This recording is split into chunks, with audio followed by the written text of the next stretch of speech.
નમસ્કાર વિદ્યાર્થી મિત્રો, યુવા ઉપનિષદ ફાઉન્ડેશનના ઓનલાઈન પ્લેટફોર્મ ઉપર આપ સૌનું હાર્દિક સ્વાગત કરું છું. ફરી એકવાર આપ સૌ 4 તારીખે આપવાના છો માધ્યમિક શિક્ષકની પરીક્ષા.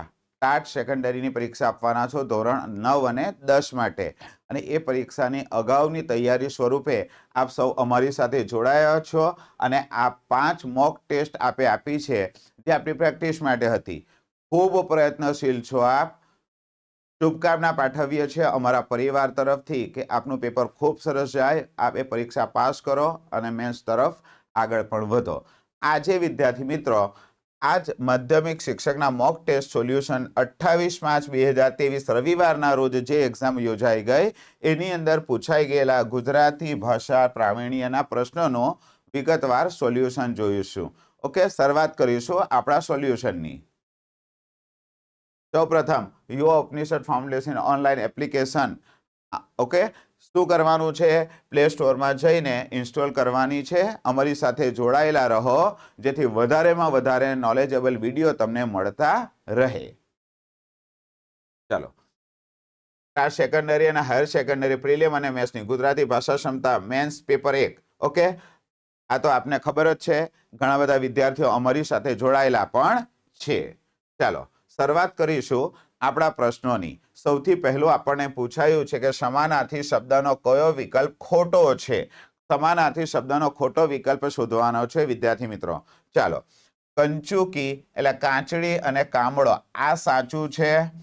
મંજૂષ એટલે પેટી અને પટારો, આ પણ સાચું છે.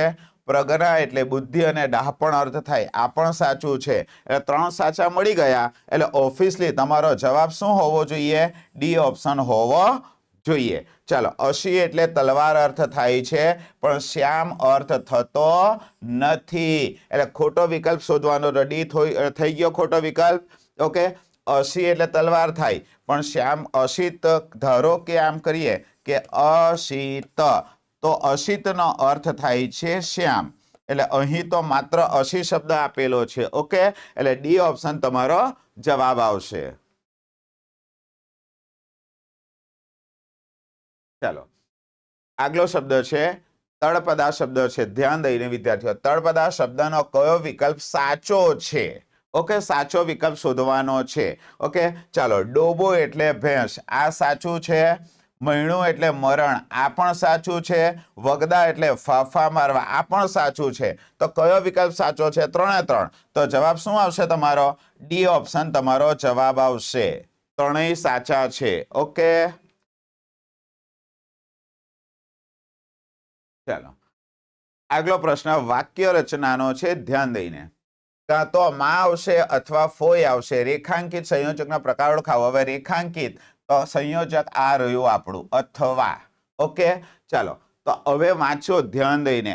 કાં તો માં આવશે અથવા ફોય આવશે, તો પર્યાય તો છે જ નહીં, વિરોધ પણ નથી. ઓકે, કાં તો માં આવશે અથવા ફોય આવશે તો વિરોધ પણ નથી. ઓકે, ચાલો, કાર્યકારણ પણ સંબંધ નથી લાગતો. આપણો સાચો જવાબ આવે છે સી ઓપ્શન, વિકલ્પવાચક બને છે. શું બનશે? વિકલ્પવાચક બને છે. વિકલ્પ છે, કાં તો માં આવશે અથવા ફોય આવશે, એટલે માં અને ફોય વચ્ચે વિકલ્પ કે બેમાંથી કોઈ પણ એક આવશે, એટલે સી ઓપ્શન સાચો જવાબ બને છે. ચાલો, વિરામ ચિહ્નનો પ્રશ્ન છે વિદ્યાર્થીઓ કે પણ અહીં કાંઈ તમારી મરિયમનું નામ નોંધી રાખ્યું છે. હવે ધ્યાન દઈને જોશો કે વાક્યના અંતે કયું ચિહ્ન પ્રયોજાશે. તમારો સાચો જવાબ આવશે પ્રશ્નાર્થ ચિહ્ન. શું આવશે? પ્રશ્નાર્થ ચિહ્ન. જો વાક્યની અંદર પ્રશ્ન પૂછવાનો ભાવ હોય, કયો ભાવ હોય? પ્રશ્ન પૂછવાનો ભાવ હોય, પ્રશ્ન પૂછવાનો ભાવ હોય. એટલે હવે તમે ધ્યાનથી જોજો, પણ અહીં કાંઈ, આને માર્કિંગ કરતા શીખો. પણ અહીં કાંઈ તમારી મરિયમનું નામ નોંધી રાખ્યું છે, તો પ્રશ્નનો ભાવ આવે છે તો વાક્યના અંતે કયું ચિહ્ન મુકાશે? પ્રશ્નાર્થ ચિહ્ન મુકાશે. ક્લિયર?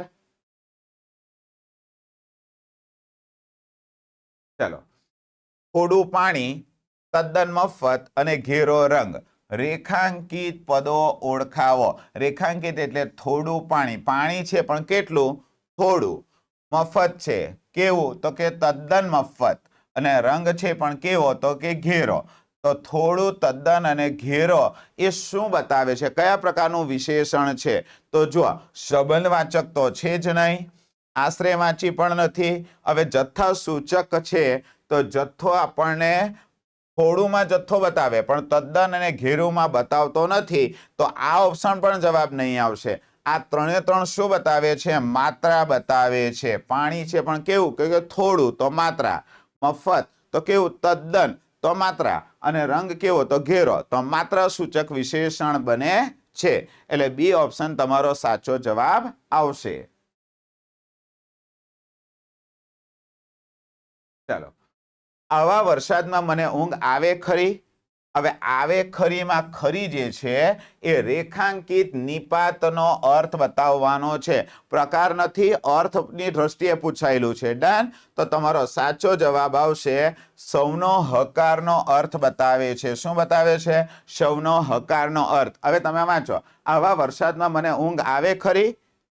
આવા વરસાદમાં ઊંઘ આવે ખરી, તો સૌને પૂછીને હકાર મેળવવાનો અર્થ છે. ઓકે, એટલે એ ઓપ્શન જવાબ આવશે. જો હવે વાતને દ્રઢ કરવાનો અર્થ તો છે જ નહીં, હસકારનો પણ અર્થ નથી અને ખાતરી પણ નથી. ઓકે, તો ક્લિયર કરો કે એ ઓપ્શન તમારો સાચો જવાબ આવશે, સૌનો હકારનો અર્થ. અને યાદ રાખજો, આ બધા પ્રશ્નો જીસીઆરટી માંથી તૈયાર કરવામાં આવેલા છે. ઓકે વિદ્યાર્થી મિત્રો, ચાલો. સંયોજકો વાળા દ્વિરૂપતાનો કયો વિકલ્પ જુદો પડે? હવે કયો વિકલ્પ જુદો પડે? તો બધા સંયોજકો વાળા જ છે. ઓકે, તો હવે જોજો, ગામે ગામ શબ્દ છે તો આ બંને કયો સંયોજકથી જોડાયેલો છે? એથી જોડાયેલો છે. ધ્યાન દઈને જોજો. ચાલો, ખાધે પીધે, તો આ પણ એથી જોડાયેલો છે. ચોખ્ખે ચોખ્ખું, તો આ પણ એથી જોડાયેલો છે. તો ત્રણ એ વાળા છે. તો અહીંયા માર્કિંગ કરો, રાતો રાતની અંદર આ સંયોજક ઓ છે. તો કયો વિકલ્પ જુદો પડે છે? તો ડી ઓપ્શન સાચો જવાબ આવે છે. કયો ઓપ્શન આવશે? ડી ઓપ્શન સાચો જવાબ. ઓકે, ચાલો. ધ્વનિ શ્રેણી ક્રમનો કયો વિકલ્પ ખોટો છે? આપણે ખોટો વિકલ્પ શોધવાનો છે. ઓકે, પહેલા આપણે જવાબ ચેક કરીશું. ઓકે, ચાલો. કર્ણ, કર્ણ, તો એટલું યાદ રાખો વિદ્યાર્થી મિત્રો કે રેફ આવે તો એ હંમેશા જે વર્ણની ઉપર હોય તેની આગળ બોલાય. ક્યાં બોલાય? એની આગળ બોલાય. એટલે અહીં ચેક કરીએ. ચાલો, ક ખોડો કરીએ તો અ કાઢેલો છે. હવે અહીંયા આગળ બોલાય તો આ વિગત ખોટી. એટલે સાચો જવાબ કરવો હોય તો શું થાય? ક ખોડો વત્તા અ વત્તા ર વત્તા અણ વત્તા અ. આ જવાબ સાચો આવે. ઓકે, એટલે આ વિકલ્પ આપણો થયો ખોટો. ચાલો, એક તો મળી ગયો. ચાલો, બીજું ચેક કરો.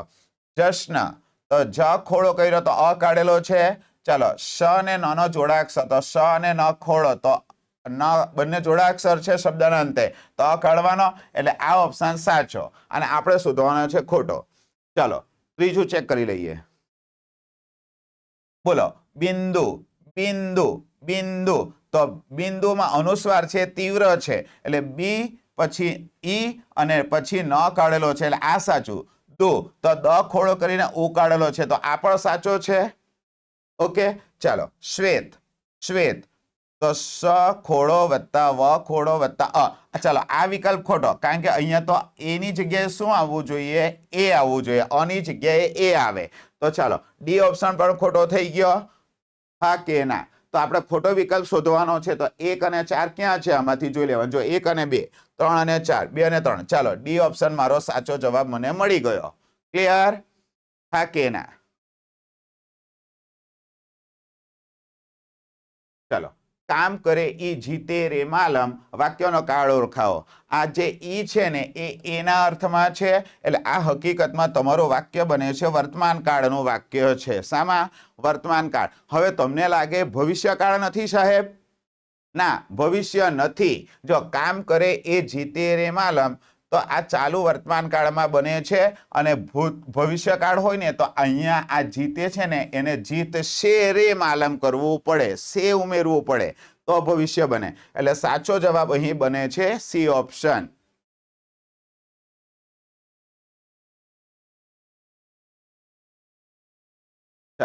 વિરોધી શબ્દનો કયો વિકલ્પ જુદો પડે છે? હવે જો ધ્યાન દઈને આવા પ્રશ્નો હવે વિશેષ કરીને પૂછાય છે. તો જો કયો વિકલ્પ જુદો, તો ચારે ચાર વિરુદ્ધાર્થી તો છે જ, પણ હવે તમારે શું ચેક કરવાનું છે?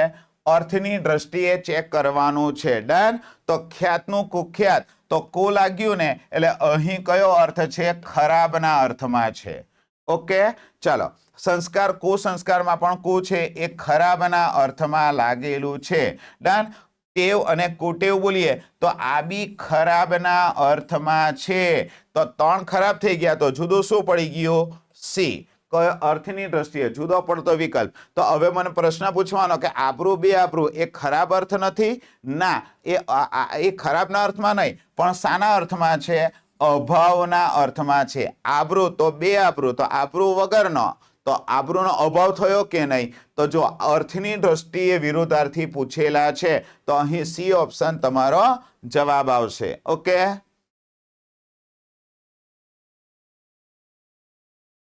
ચાલો. લેખન રૂઢિ ભાષા દ્રષ્ટિએ વાક્ય સુધારવાનું છે. ના, સાચું વાક્ય જણાવો. ચાલો, પહેલા રૂઢિ આ સુધારી દેવાની છે ને. લેખન રૂઢિમાં આ નહીં કરવાનું, લેખન રૂઢિ સાથે લખવાનું. ડન. ભાષા શુદ્ધિએ કયું વાક્ય સાચું છે? ચાલો, આપણે પ્રયત્ન કરશું, શોધશું. ધ્યાન દઈને જોજો. કરશન કાકાએ આવે, તમે આવજો. હવે યાદ રાખજો, સૌથી પહેલું કે કાકાએ, તો આ સાથે હોવું જોઈએ, અને અહીં આ અલ્પ વિરામ છે એ ખોટી રીતે મુકાયો, એટલે આ જવાબ તમારો ખોટો થઈ ગયો. આ વિધાન સાચું નથી. કરશન કાકાએ સાથે આવે અને અલ્પ વિરામ આવશે નહીં, તો સાચું. ચાલો. આજકાલ બધા પાસે સમય ક્યાં હોય છે?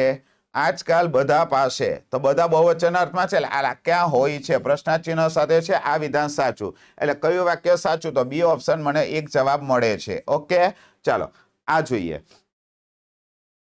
આજે તેણે વિધિવત પૂજન કર્યું. હવે તમને સાચું લાગે છે ને? હા, પણ યાદ રાખજો, આ વિધિવત શબ્દ છે, તો વિધિની સાથે વત શબ્દ જોડાય ને, તો ખોળો કરવો પડે, ને અહીં ખોળો કરેલો નથી, એટલે આ જવાબ ખોટો થઈ ગયો. ક્લિયર? હા કે ના?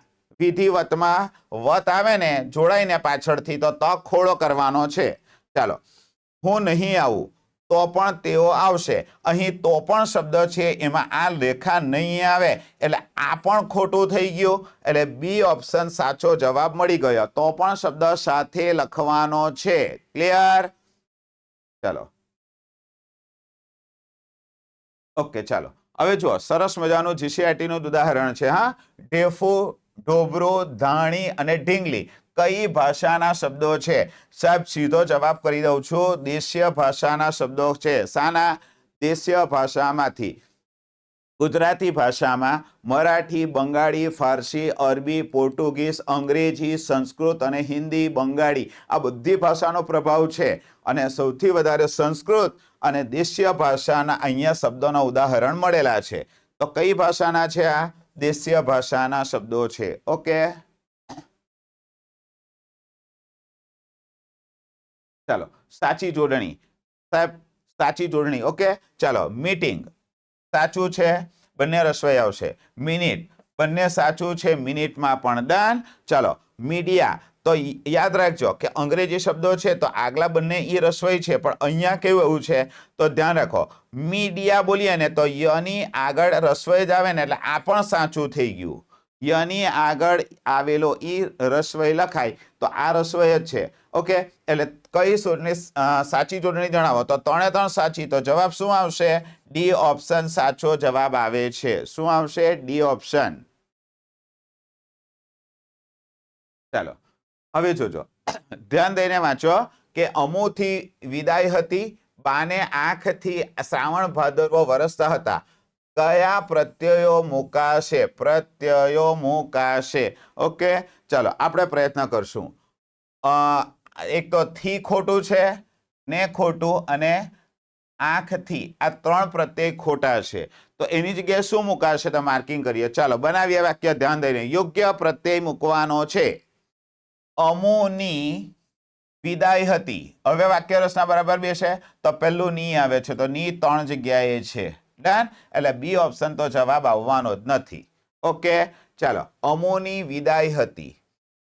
બાની આંખ, તો બા ને છે તો એની જગ્યા પણ ની આવશે, તો અહીંયા પણ ની છે, આ તો આવવાનો જ નથી, આ ઓપ્શન પણ ખોટો થઈ ગયો, આ છે જો બંનેની, અમુની વિદાય હતી અને બાની આંખ, ઓકે, તો આંખથી શ્રાવણ બધો, આંખથી એવું કેવી રીતે આવે, આંખમાંથી આવશે, તો અહીંયા થી નહીં આવે, માં અને થી આવશે, તો અમુની વિદાય હતી, બાની આંખમાંથી શ્રાવણ ભાદરવો વરસતા હતા, તો જો માંથી શબ્દ છે, લેવ સાચો જવાબ તમારો ડી ઓપ્શન બને છે. કયો ઓપ્શન સાચો આવશે? ડી ઓપ્શન સાચો જવાબ બને છે.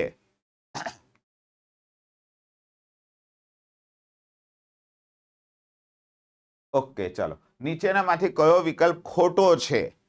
ધ્યાન દઈને જોજો કયો વિકલ્પ ખોટો છે. હવે એક વસ્તુ માર્કિંગ કરો કે અલ્પ વિરામ, વિરામ ચિહ્નનું પ્રકરણ છે, એમાંથી સવાલ છે. કયું પ્રકરણ છે? કે વિરામ ચિહ્નનો. ચાલો ડન. તો હવે સમજીએ, કારણ કે અને કેમ કે ની પહેલા અલ્પ વિરામ મુકાય, એટલે આ વિકલ્પ મારો સાચો છે. અલ્પ વિરામનો નિયમ છે કારણ કે અને કેમ કે ની પહેલા મૂકવાનું. ગરમી વધવા લાગી છે કારણ કે ઉનાળો ચાલી રહ્યો છે, તો કારણ કે ની પહેલા મુકાય. ડન. તો કારણ કે અને કેમ કે ની પહેલા મુકાય, આ વિધાન સાચું. ચાલો, જેમ કે એટલે કે પછી અલ્પ વિરામ મુકાય. ઓકે, તો આ વિધાન બી સાચું છે. અલ્પ વિરામનો નિયમ છે અહીંયા પાછો, જેમ કે તમને બધી ખબર પડી ગઈ છે, તો જો જેમ કે પછી મૂકવાનું, એટલે કે તમારો જવાબ સાચો, તો એટલે કે પછી મૂકવાનું, તો પછી મુકાય એ બરાબર. હવે અઘરું લાગે છે. વાક્યમાં વચ્ચે ઉભયાન્વયી હોય તો પ્રશ્નનો ભાવ હોવા છતાં વાક્યના અંતે પ્રશ્નાચિહ્ન મુકાતું નથી. યસ, સાચું. આ જવાબ સાચો છે. ઓકે, એટલે હવે કન્ફ્યુઝન થશો નહીં. જો ઉભયાન્વયી આવે એટલે શું? જોડનારા હોય ને બે વાક્યને, એવા શબ્દો. ડન. ચાલો ઉદાહરણ એકાદ સમજી લઈએ આપણે.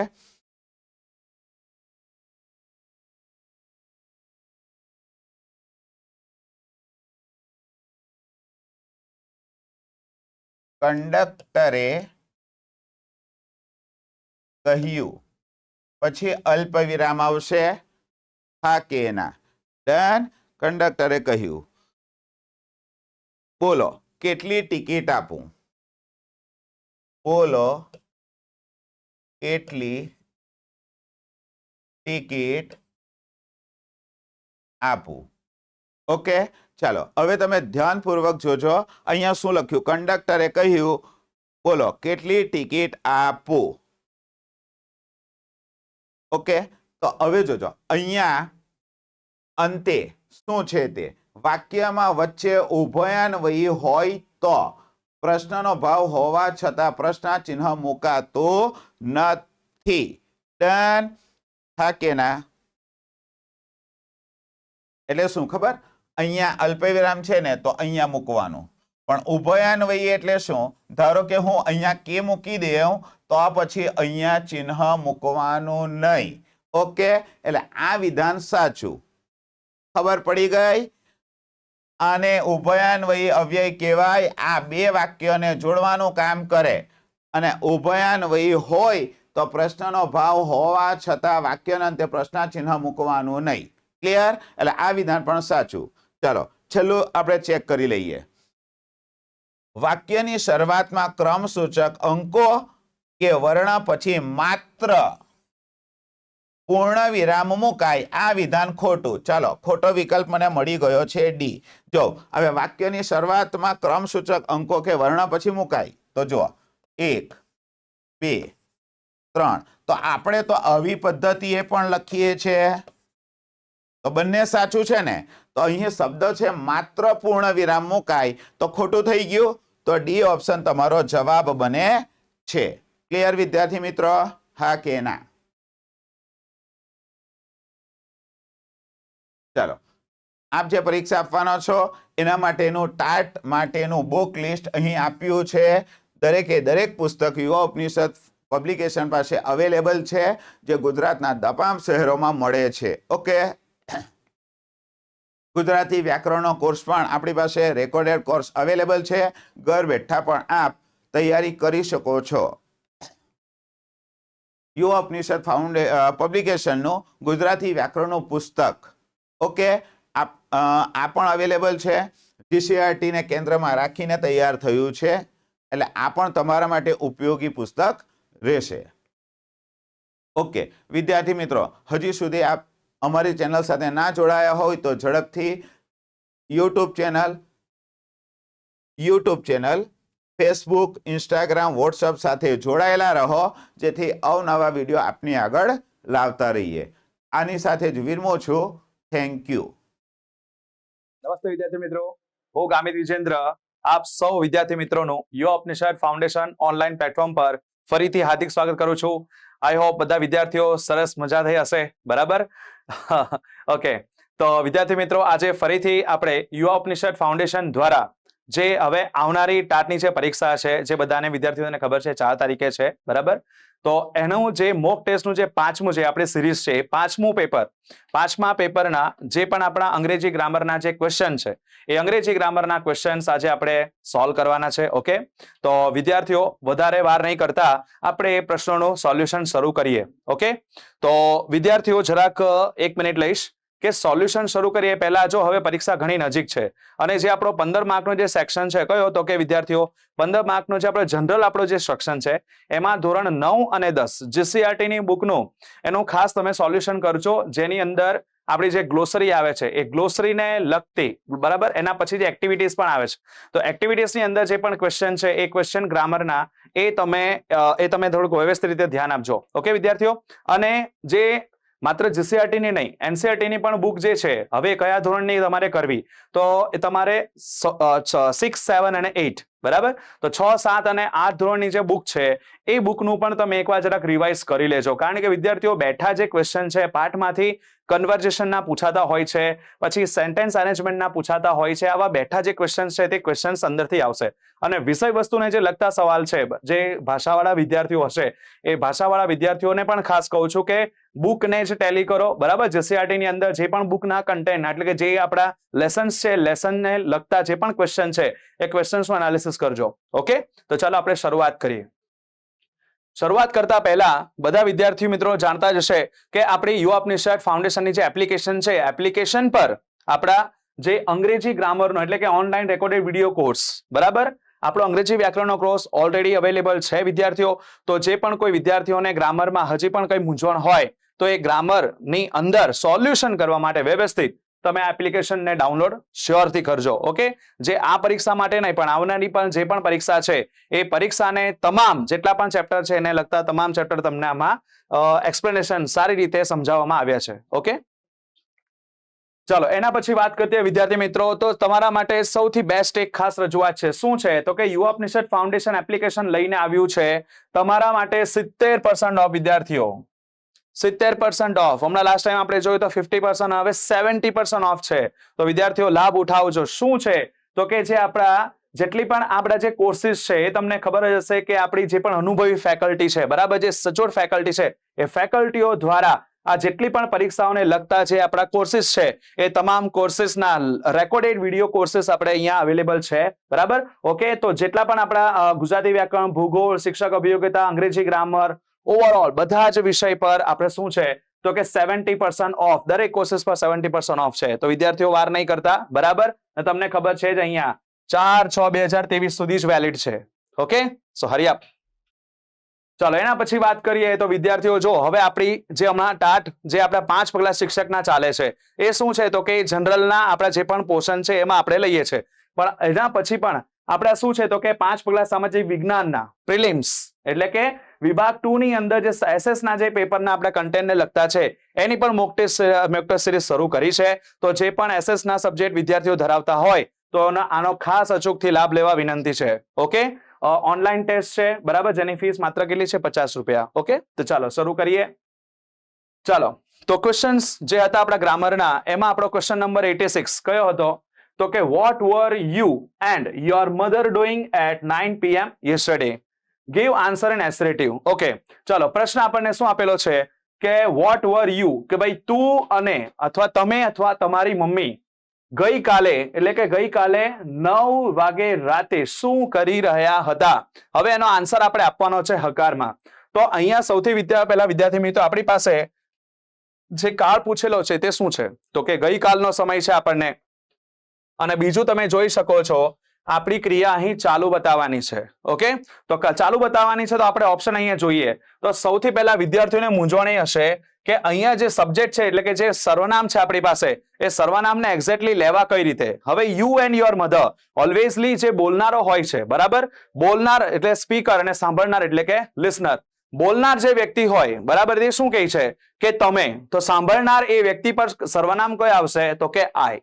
બરાબર, યુ પર જશે તો કે આઈ આવશે, અને યોર તો પછી તમારા શું થશે, તમારા સગાવાળા કે તમારી કોઈ પણ વસ્તુ. બરાબર, તો અહીંયા તમારા સર્વનામ કયા થશે તો કે યુ એન્ડ યોર મધર. એટલે અહીંયા તમારો સર્વનામ તમને શું આપ્યો છે તો ધે, એટલે એ તમારું ખોટું છે. એના પછી શું આપ્યું છે તો કે વી વર વોચિંગ, તો આ પણ નહીં આવશે. યુ એટલે તમને સવાલ પૂછે છે તો આપણો કોણ થશે આઈ, અને યોર મધર નું શું થશે તો કે માય મધર. અહીંયા તમને સેમ એઝ ઇટ ઇઝ આપ્યું છે. બરાબર, કોઈ પણ તમને સવાલ પૂછે તો આન્સર તમે પોતાને લઈને કહો છો, એટલે કે તમારું સર્વનામ બદલાય છે. સર્વનામ બદલાય છે અહીંયા, એટલે આપણો આન્સર કયો આવશે option C. I and my mother were watching the movie in television. એટલે કે આપણે શું છે કે એ લોકો, હું અને મારી મમ્મી તો કે ટેલિવિઝનમાં મૂવી નિહાળી રહ્યા હતા. ઓકે, ચાલો તો 86 માં આન્સર કયો આવશે ઓપ્શન સી. ઓકે, એના પછી આપણે આગળ વધીએ તો question number 87, find the એરરલેસ sentence. એરરલેસ, error એટલે કે એરર વાળું અને એરરલેસ એટલે કે એરર વગરનું. તો આપણે અહીંયાથી એરર વગરનું વાક્ય શોધવાનું છે. ઓપ્શન એ જો ચેક કરીએ તો શું છે તો કે Rupesh has the best job than આઈ. ધ્યાન આપજો, અહીંયા તમને કરેલી છે કમ્પેરિઝન રૂપેશ અને કોની વચ્ચે તો કે મારી વચ્ચે. રૂપેશ અને મારી વચ્ચે કમ્પેરિઝન કરી છે. હવે કમ્પેરિઝન શું બતાવી છે તો કે ધેન, અને અહીંયા તમને ડિગ્રી કઈ આપી છે બેસ્ટ. તો તમને ખબર હશે જ કે ધેન જો આપણે કમ્પેરેટિવ ડિગ્રી લઈએ તો અહીંયા બેસ્ટ આવશે નહીં. તો આ બેસ્ટ શું છે તો કે બેસ્ટ તો આપણું સુપરલેટિવ નું ફોર્મેટ છે. તો અહીંયા આપણું આ વાક્ય કેવું છે ખોટું છે. બરાબર, અહીંયા આપણે કેવું શોધવાનું છે એરરલેસ, એરર વગરનું વાક્ય શોધવાનું છે. ચાલો, Rupesh has the better job than I. Okay, Rupesh પાસે મારા કરતા સારી જોબ છે. હવે અહીંયા શું છે તો કે ધેન પ્રમાણે અહીંયા છે તમારી પાસે ગુડ નું છે બેટર, અને બેટર નું શું થાય તો કે બેસ્ટ. ગુડ એટલે કઈ તો કે પોઝિટિવ, બેટર એટલે કમ્પેરેટિવ.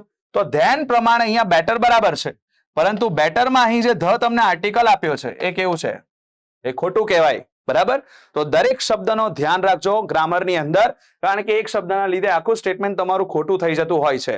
તો અહીંયા તમારો બી ઓપ્શન પણ ખોટો છે. સી ઓપ્શન ચેક કરીએ તો કે રૂપેશ હેઝન્ટ સો ગુડ જોબ ધેન આઈ. હવે અહીં નકારાત્મક આપ્યું છે, સો નો પ્રયોગ કર્યો છે, તો સો ની અંદર પાછું ધેન આવતું નથી.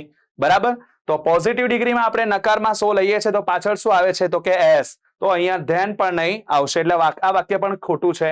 બરાબર, અને નીચે જો આપણે ચેક કરીએ Rupesh has the best job of those boys. Okay, તો રૂપેશ પાસે પેલા છોકરાઓ કરતા એકદમ સારી નોકરી છે. બરાબર, તો અહીંયા જો આપણે કમ્પેર કરીએ રૂપેશની કમ્પેરિઝન પેલા છોકરાઓ સાથે થાય છે, એટલે એકની તુલના કેટલા સાથે છે, ઘણા બધા છોકરાઓ સાથે છે, ઘણા બધા છોકરા સાથે છે. એટલે અહીંયા તમે ચેક કરી શકો છો બેસ્ટ અને ધ, એટલે કે તમને બંને આપ્યું છે, એટલે કે એરરલેસ વગર, એટલે કે આપણું જે સાચું વાક્ય છે એરર વગરનું વાક્ય છે એ આપણો ઓપ્શન કયો છે ઓપ્શન ડી.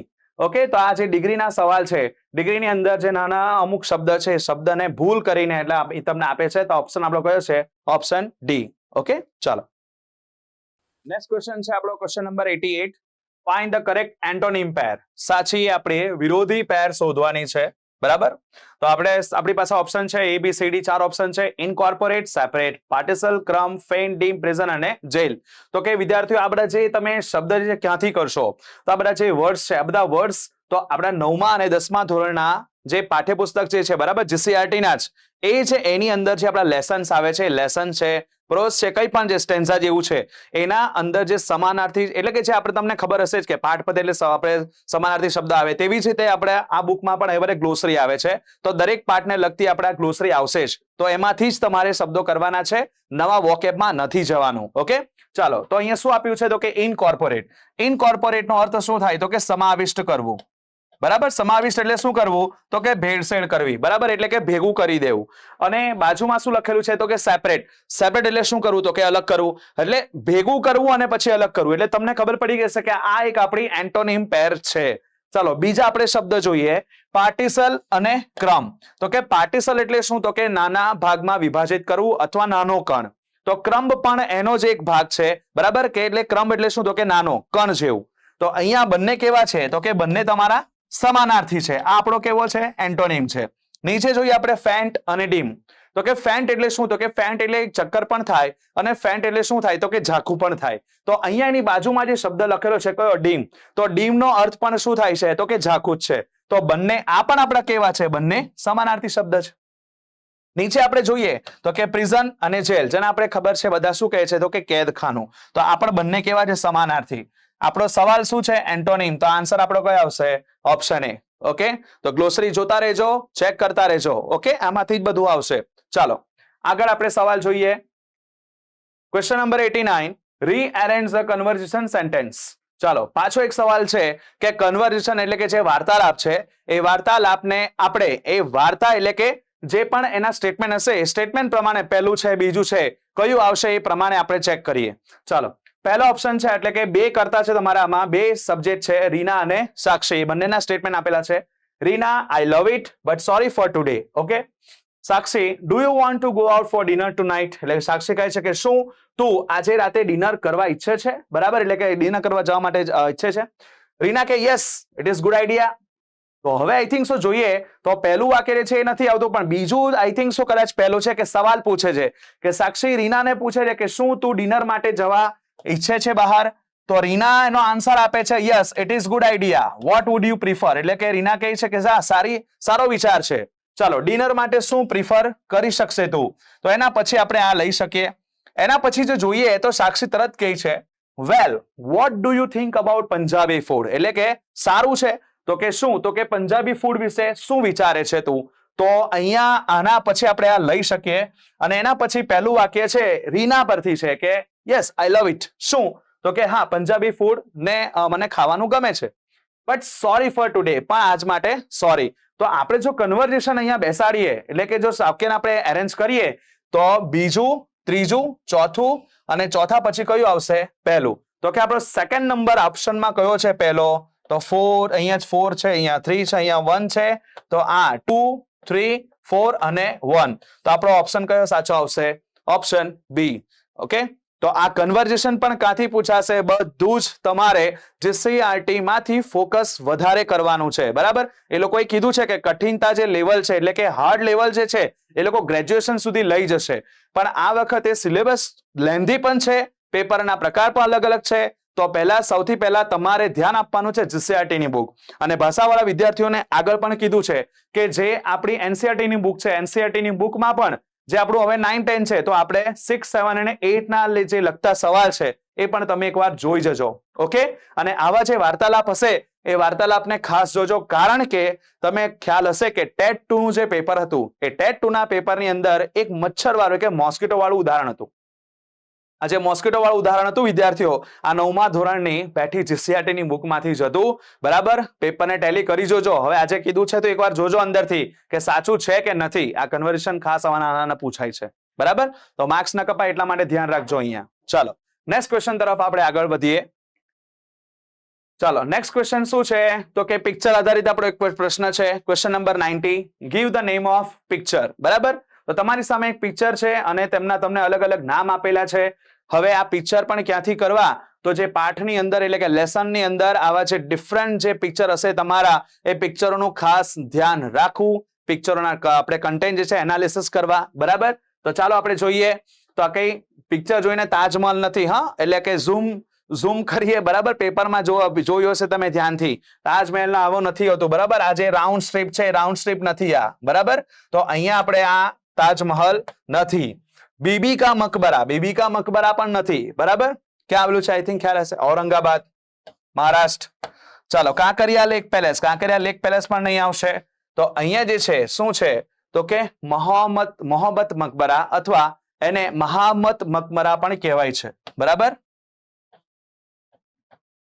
જે જૂનાગઢની અંદર નવાબે બનાવડાવેલું એક આ મોહમ્મદ મકબરા છે ઓકે તો આ પિક્ચર જે છે કોના રિલેટેડ છે ઓપ્શન સી ખાસ જોતા રહેજો વિદ્યાર્થી આ બધા સવાલ જે ચિત્ર આધારિત છે એમાં માર્ક્સ આપણે નથી ગવાવાના 15 માર્ક્સમાંથી ચલો આગળનો સવાલ જોઈએ આપણે આગળનો ક્વેશ્ચન છે આપણો ક્વેશ્ચન નંબર 91 શું કહે છે તો કે which suffix word is correct to make a noun word ચલો સવાલ શું કહે છે પાછો તમે ધ્યાનથી જુઓ which suffix word is correct to make a noun word હવે સફિક્સ વર્ડ એટલે શું તો સૌથી પહેલા એ ધ્યાન હોવું જોઈએ તો તમને આઈ થિંક સો ખબર હશે કે જે શબ્દનું બંધારણ છે જે વર્ડ ફોર્મેશન છે એ વર્ડ ફોર્મેશનનો 1 માર્કનો સવાલ એની અંદર એ લોકોએ આપેલો છે અંદર લખેલું છે વિગત બરાબર એટલે શબ્દની રચના કેવી રીતે થાય એ શબ્દની રચનાનો એક સવાલ એ લોકો મૂકશે તો શબ્દની રચનાની અંદર જો આપણે ઇંગ્લિશમાં વાત કરીએ તો જે મેઇન વર્ડ હોય છે જેને આપણે બેઝ વર્ડ કહીએ છીએ ઓકે જેને આપણે અફિક્સ કહીએ છીએ આગળ જે લાગે છે એને આપણે પ્રિફિક્સ કહીએ છીએ પાછળ જે લાગે છે આને આપણે શું કહીએ છીએ સફિક્સ વર્ડ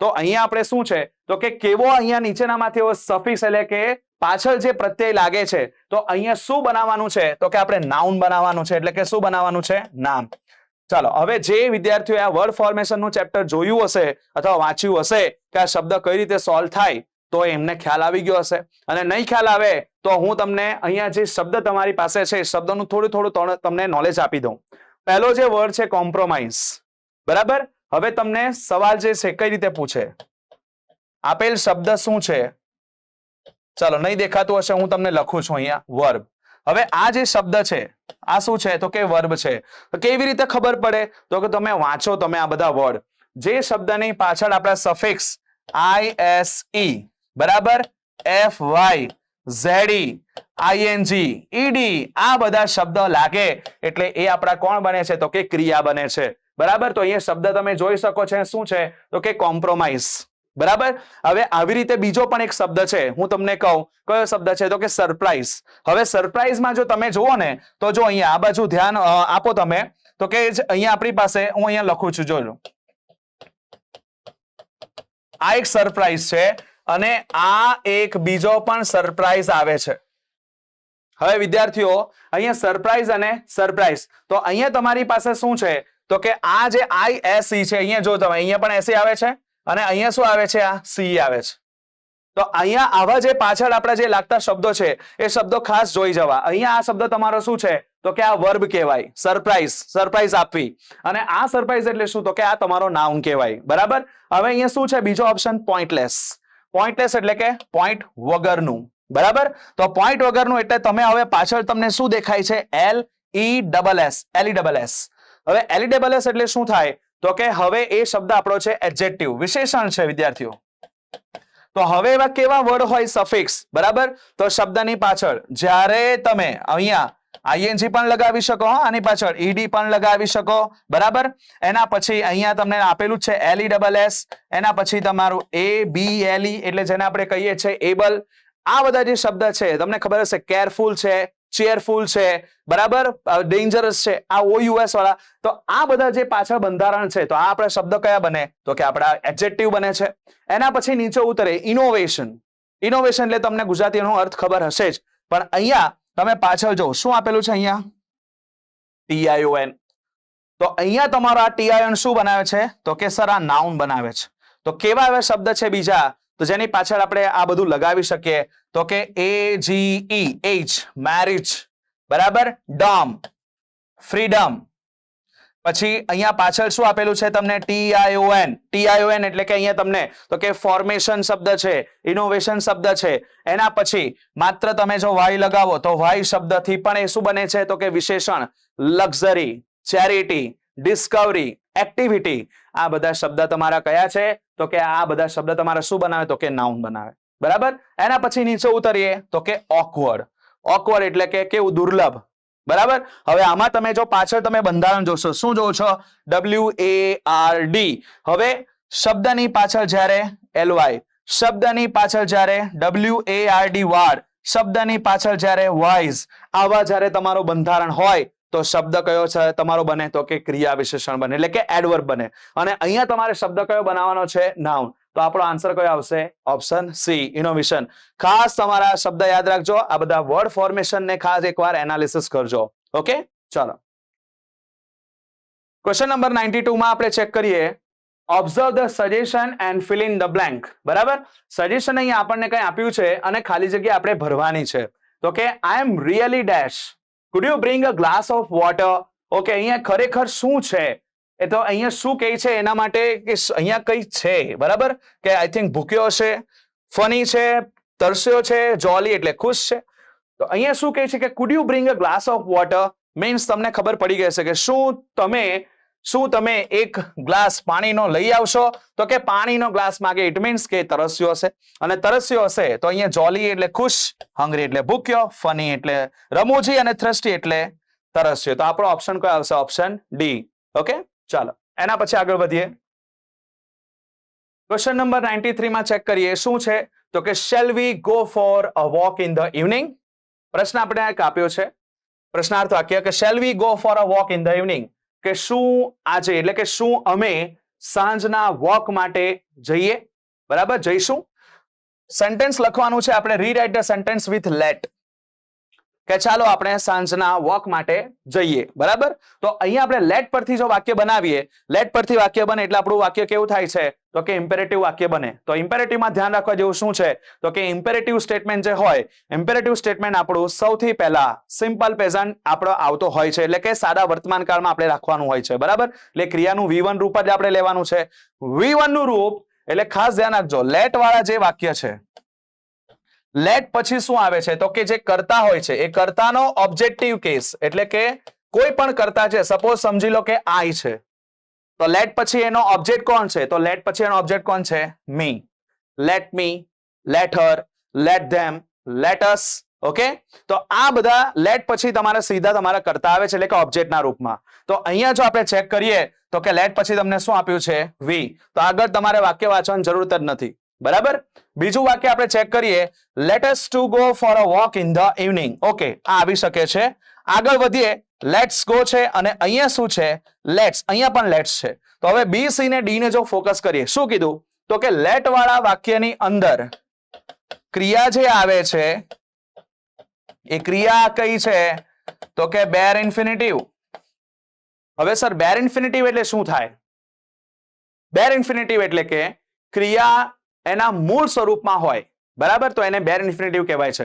અને ટુ ઇન્ફિનિટિવ એટલે શું તો કે જ્યારે ક્રિયાની આગળ ટુ પ્રત્યય તમે લગાવો તો એને ટુ ઇનફાઇનાઇટ કહેવાય છે. બરાબર તો બેર ઇન્ફિનિટિવ ક્રિયા લેટ પછી તમારી આવી જોઈએ. બરાબર એટલે કે લેટ ના વાક્યમાં આવી જોઈએ. હવે અહીંયા તમને શું આપ્યું છે લેટસ તો બરાબર છે પણ અહીંયા જે ક્રિયાની આગળ તમારી પાસે શબ્દ છે એ શું છે તો કે ટુ. હવે વિદ્યાર્થીઓ આ બધી નાની નાની બાબતોનું ધ્યાન રાખજો. બરાબર જે શબ્દ વાક્ય તમારા ખોટા કરી નાખશે. ચલો તો અહીંયા ટુ નહીં આવશે તો આપણે બી ના ઓપ્શન ને કાઢી નાખીએ.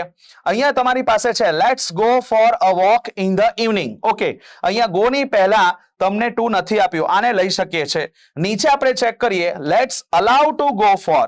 હવે અહીંયા પણ તમે એક વસ્તુ ચેક કરો લેટ્સ પણ આપેલું છે અને અલાઉ પણ આપેલું છે. બંને શબ્દનો અર્થ શું થાય પરવાનગી આપી. બરાબર અથવા ચાલો. તો અહીંયા જે આપણી પાસે બે માંથી જો લેટ નો ઉપયોગ થતો હોય તો બેર ઇન્ફિનિટિવ યુઝ કરો અને લેટ કાઢી નાખવું હોય તો અલાઉ નો યુઝ કરો. પણ આપણને શું યુઝ કરવાનું કીધું છે લેટ. બંને એક સાથે આવશે નહીં. તો ઓપ્શન આપણો કયો આવશે ઓપ્શન સી. રેડી. તો આ શું છે તો કે કોઈ વાક્ય છે વાક્યને લેટ પરથી આપણે કરવાનું છે જે ટ્રાન્સફોર્મેશન ઓફ સેન્ટેન્સમાં પૂછાઈ શકે છે. ચાલો આગળ વધીએ. Question number 94 find the incorrect question with WH word. Okay હવે જે આપણે આમાં શોધવાનો છે શું શોધવાનો છે તો કે WH પરથી આપણી પાસે અહીંયા સવાલ આપેલા છે અને WH સવાલમાંથી આપણે જે ઇનકરેક્ટ ક્વેશ્ચન છે એટલે કે જે ખોટો સવાલ છે એ આપણે શોધીએ. બરાબર તો WH માં તમને સૌથી પહેલા તો તમને બંધારણ એનું ખબર હોવું જોઈએ. બરાબર બંધારણ એટલે શું તો કે વાક્યમાં કયો શબ્દ પહેલો છે એના પછી કોણ આવે તો કે WH હોય એના પછી કોઈ પણ આપણે શું આવે છે તો કે વર્બ. તો સર વર્બ ક્રિયા હોય છે તો કે તમે અહીંયા ઓક્ઝિલરી ડાયરેક્ટ આવે છે. ઓકે એના પછી આપણે શું આવશે સબ્જેક્ટ. એના પછી આપણી કોણ આવે છે અહીંયા જે ક્રિયા આવશે એ તમારો મુખ્ય વર્બ આવશે. અને જે ઓબ્જેક્ટ છે એ છેલ્લા આવશે. આ છે એક વાક્યની રચના. હવે એમાં જે બે વર્ડ છે આપણે WH ના, કયા? વિચ અને હુઝ. વિચ અને હુઝ પછી ટુ બી પણ લઈ શકો છો અને ટુ બી પછી ડાયરેક્ટ તમે ઓબ્જેક્ટ અથવા સબ્જેક્ટ પણ લઈ શકો છો. કોનામાં? વિચ અથવા હુઝમાં. બરાબર, આપણે એમ કહેવાય કે કયો સ્ટેટ મોટો છે તો વિચ સ્ટેટ. વિચ સ્ટેટ તમે ડાયરેક્ટ તમે લઈ શકો. એના પછી હુઝ, તો હુઝ આપણે કહીએ કે કોનું પાકીટ ચોરાઈ ગયું તો હુઝ વોલેટ. બરાબર, તો અહીંયા આપણે ડાયરેક્ટ હુઝ પછી કોને લઈ શકીએ છીએ? સબ્જેક્ટ અથવા ઓબ્જેક્ટ. તો અહીંયા આપણે આ બે જે WH છે એના પછી આપણે લઈ શકીએ છીએ. પહેલો આપણો ક્વેશ્ચન છે which one is your cycle. હવે આ શું છે તો કે આ સાચું છે કે ખોટું છે ચેક કરીએ. તો અત્યારે જોઈએ આપણે which પછી શું આપેલું છે? one is your cycle. તો which one is your, તો આ સાચો સવાલ છે. which one is your cycle? કઈ આમાંથી એક તમારી સાયકલ છે? બરાબર, તો આ આપણો સાચો સવાલ છે, એટલે કે આપણે આ સાચું છે. બીજું આપણે જોઈએ why worried are you. તો અહીંયા તમે ચેક કરી શકો છો. અહીંયા જે તમને શું આપ્યું છે તો કે ક્રિયા. હવે આ જે વર્બ છે સર એ કઈ વર્બ? તો કે ઓક્સિલરી કહેવાય. ઓક્સિલરી એટલે શું થાય તો કે ટુ બી ના જે રૂપ હોય અથવા મોડલ ઓક્સિલરી હોય તો એ WH પછી આપણે મૂકવાની છે. તો અહીંયા આપણી પાસે વાય પછી તમને ડાયરેક્ટ મેઇન વર્બ આપ્યો છે. મેઇન વર્બ, બરાબર, એ ખોટું છે. અહીંયા આર તમારો પહેલા આવે, યુ પછી આવશે ને ક્રિયા પછી આવશે તમારી. અહીંયા એના પછી ચેક કરીએ why do you look so anxious. બરાબર, તો અહીંયા વાય પછી ડુ ઓક્સિલરી છે, એના પછી યુ છે, લુક છે. બરાબર, તો આ તમારું સાચું છે. એના પછી જોઈએ when did you open your shop. તમે તમારી દુકાન ક્યારે ખોલી હતી? તો આ પણ સાચું છે. વેન પછી ડીડ, સબ્જેક્ટ અને એના પછી ઓબ્જેક્ટ છે. આ વાક્ય પણ સાચું છે. બરાબર, તો અહીંયા A, C અને D સાચા. તો આપણો ઓપ્શન કયો ખોટો છે? Option B. તો અહીંયા આપણો સવાલ શું કહેવા માંગે છે? સૌથી પહેલા શાંતિથી જુઓ, ઉતાવળ નહીં રાખવાની. બરાબર, અને ધીરજથી સોલ્વ કરજો. બરાબર, એટલું ધીરે પણ સોલ્વ ના કરતા કે ટાઈમ આપણો જતો રહે. ઓકે, ચાલો આગળ વધીએ. ક્વેશ્ચન નંબર 95 જોઈએ. Make an exclamatory sentence. ચાલો, આપણી પાસે એક વાક્ય છે. આ વાક્યને આપણે ઉદ્ગાર વાક્યમાં ફેરવવાનું છે. બરાબર, એક્સક્લેમેટરી બનાવવાની છે. વાક્ય શું છે તો કે it was a very interesting story of Michael clerk. બરાબર, ચાલો, તો આ જે સ્ટોરી છે, બરાબર, એ સ્ટોરી માઇકલ ક્લાર્કની એકદમ ઇન્ટરેસ્ટિંગ સ્ટોરી હતી. તો સૌથી પહેલા વાક્યને કન્વર્ટ કરતા પહેલા એનો કાળ ચેક કરી લો. બરાબર, વાક્યને સ્ટેટમેન્ટને ચેક કરી લો. કયા કયા શબ્દોને કાઢવા છે, ક્યાંથી શરૂઆત કરવાની છે એ આપણે ચેક કરી લઈએ. ચાલો, કોની વાત કરવામાં આવી છે? Interesting story. બરાબર, તો કે સ્ટોરીની વાત કરી છે. તો સ્ટોરીની વાત કરી છે. આપણે જે એક્સક્લેમેટરી સ્ટેટમેન્ટ બનાવવાનું છે વોટ અથવા હાઉ પરથી આપણે બનાવી શકીએ છીએ. બરાબર, મોટા ભાગે જે વસ્તુ હોય વોટ પરથી બનાવો. વ્યક્તિનું જો કઈ તમારે ઉદ્ગાર બનાવવું હોય તો આપણે પછી હાઉ પરથી લો. તો અહીંયા પહેલું વાક્ય છે આપણને vote an interesting story of Michael clerk it was. હવે અહીંયા તમારી પાસે એક સવાલ છે. જો હવે ઇટ વોઝ જે છે, it was a very interesting story of Michael Clark. What an interesting story of Michael Clark. Michael ક્લાર્કની શું ઇન્ટરેસ્ટિંગ સ્ટોરી તે હતી? બરાબર, તો અહીંયા કાળ પણ જળવાઈ રહેવો જોઈએ. બીજું કે તમારો જે કર્તા અને જે તમારું ક્રિયાપદ છે એનો ક્રમ પાછળ જળવાઈ રહેવો જોઈએ. બરાબર, અહીંયા તમારી પાસે વેરી નીકળતા જ શું તમારા આવશે તો કે ઇન્ટરેસ્ટિંગ છે, તો એના પ્રમાણે આર્ટિકલ મુકાયેલો છે. તો અહીંયા આપણે જોઈએ તો કે આ વાક્ય આપણું બરાબર આપણે લઈ શકીએ એક્સક્લેમેટરીમાં. હાવ પછી અહીંયા કોનો પ્રયોગ કરેલો છે તો કે આર્ટિકલનો પ્રયોગ કરેલો છે, એટલે આપણે વાક્યને કાઢી નાખશું. બરાબર, એ ઓપ્શન ખોટો છે. સી માં આપણે ચેક કરીએ vote an interesting story was it of Michael clerk. હવે આમાં શું કર્યું છે તો કે એક્સક્લેમેટરી સેન્ટેન્સ જો બનાવશો, બરાબર, તો એક્સક્લેમેટરી સેન્ટેન્સમાં જે બે શબ્દ છે એ બે શબ્દ આપણા આના પ્રમાણે હોવા જોઈએ, જેમાં આપણા અહીંયા આગળ આવી ગયા છે. તો આપણા જે વાક્યનું એરેન્જમેન્ટ છે એ ખોટું છે. ઓપ્શન ડી ચેક કરીએ how interested story was it of Michael clerk. બરાબર, તો અહીંયા આપણે આ પણ છે આપણી પાસે જે ક્રમ છે એ ક્રમ કેવો છે? ખોટો છે. અને અહીંયા તમે બીજું પણ ચેક કરી શકો છો. અહીંયા શું આપેલું છે? ઇઝ એટલે વર્તમાન. તો આપણે વર્તમાનમાં રાખજો, ભૂતકાળમાં રાખજો. બરાબર, કાળ બદલાવા જોઈએ નહીં, માત્ર વાક્ય બદલવાના છે. તો આપણે સાચું વાક્ય કયું છે? Option A. રેડી? ચાલો, ક્વેશ્ચન 96 આર્ટિકલ પરથી છે કે our culture has given dash hurt as big as this અર્થ. એટલે કે આપણું જે કલ્ચર છે, બરાબર, આપણું જે ભારતનું કલ્ચર છે એ ભારતનું કલ્ચર એક મોટા હૃદય જેવું છે. બરાબર, કોનું? તો કે આપણું જે પૃથ્વી જે છે, પૃથ્વી એટલે કે આપણું કલ્ચર આ પૃથ્વી જેટલું મોટું છે આપણા હૃદય જેવું. આગળ વાત કરીએ, we have this global heart. ચાલો, તો હવે અહીંયા આર્ટિકલ લખવા કે નહીં લખવા કે our culture has given this heart. બરાબર, તો હાર્ટ એટલે શું? તો કે હૃદયની વાત કરી છે. બરાબર, તો અહીંયા વિશેષણ છે, તો અહીંયા આપણે આર્ટિકલ લખશું. અવર culture has given a heart as big as this earth, we have dash global heart. ચાલો, અહીંયા પાછું કેવું હાર્ટ છે? ગ્લોબલ. તો કે વિશેષતા દર્શાવી છે. તો વિશેષણ દર્શાવે તો તમને ખબર હશે જ કે વિશેષણ પછી જો સામાન્ય નામ તમને આપે, બરાબર, જો નામ તમારું રિપીટ થાય તો તમારે ધ આર્ટિકલ લખવાનો. પણ અહીંયા તમારી પાસે હાર્ટ કેવું છે? ગ્લોબલ. તો એડજેક્ટિવ પ્લસ સામાન્ય નામ જ રહેશે. બરાબર, તો અહીંયા પણ આન્સર શું આવશે? આર્ટિકલ એ. તો અહીંયા આપણો એ અને એન ખોટો, ધ અને એ ખોટો, ડી પણ ખોટો. ઓપ્શન કયો આવશે? Option C. રેડી? ચાલો, ક્વેશ્ચન નંબરમાં આગળ વધીએ. 97, ટ્રાન્સલેટ ઇન્ટુ ઇંગ્લિશ. બરાબર, ઇંગ્લિશમાં કન્વર્ટ કરવાનું છે કે જો આપણે પ્રકૃતિને બચાવશું તો તે આપણને બચાવશે. બરાબર, જો આપણે પ્રકૃતિને બચાવશું તો તે આપણને બચાવશે. સૌથી પહેલા આપણે અહીંયા શરૂઆત કરીએ જો અને તો. બરાબર, એટલે જો શરૂઆત કરીએ તો અહીંયા જે વાક્યની શરૂઆત છે એ તમારી બરાબર આપી છે. બીજું અહીંયા જુઓ, જો આપણે પ્રકૃતિને બચાવશું, પ્રકૃતિને અત્યારે બચાવશું તો તે ભવિષ્યમાં આપણને બચાવશે. તરત ને તરત નથી બચાવવાની.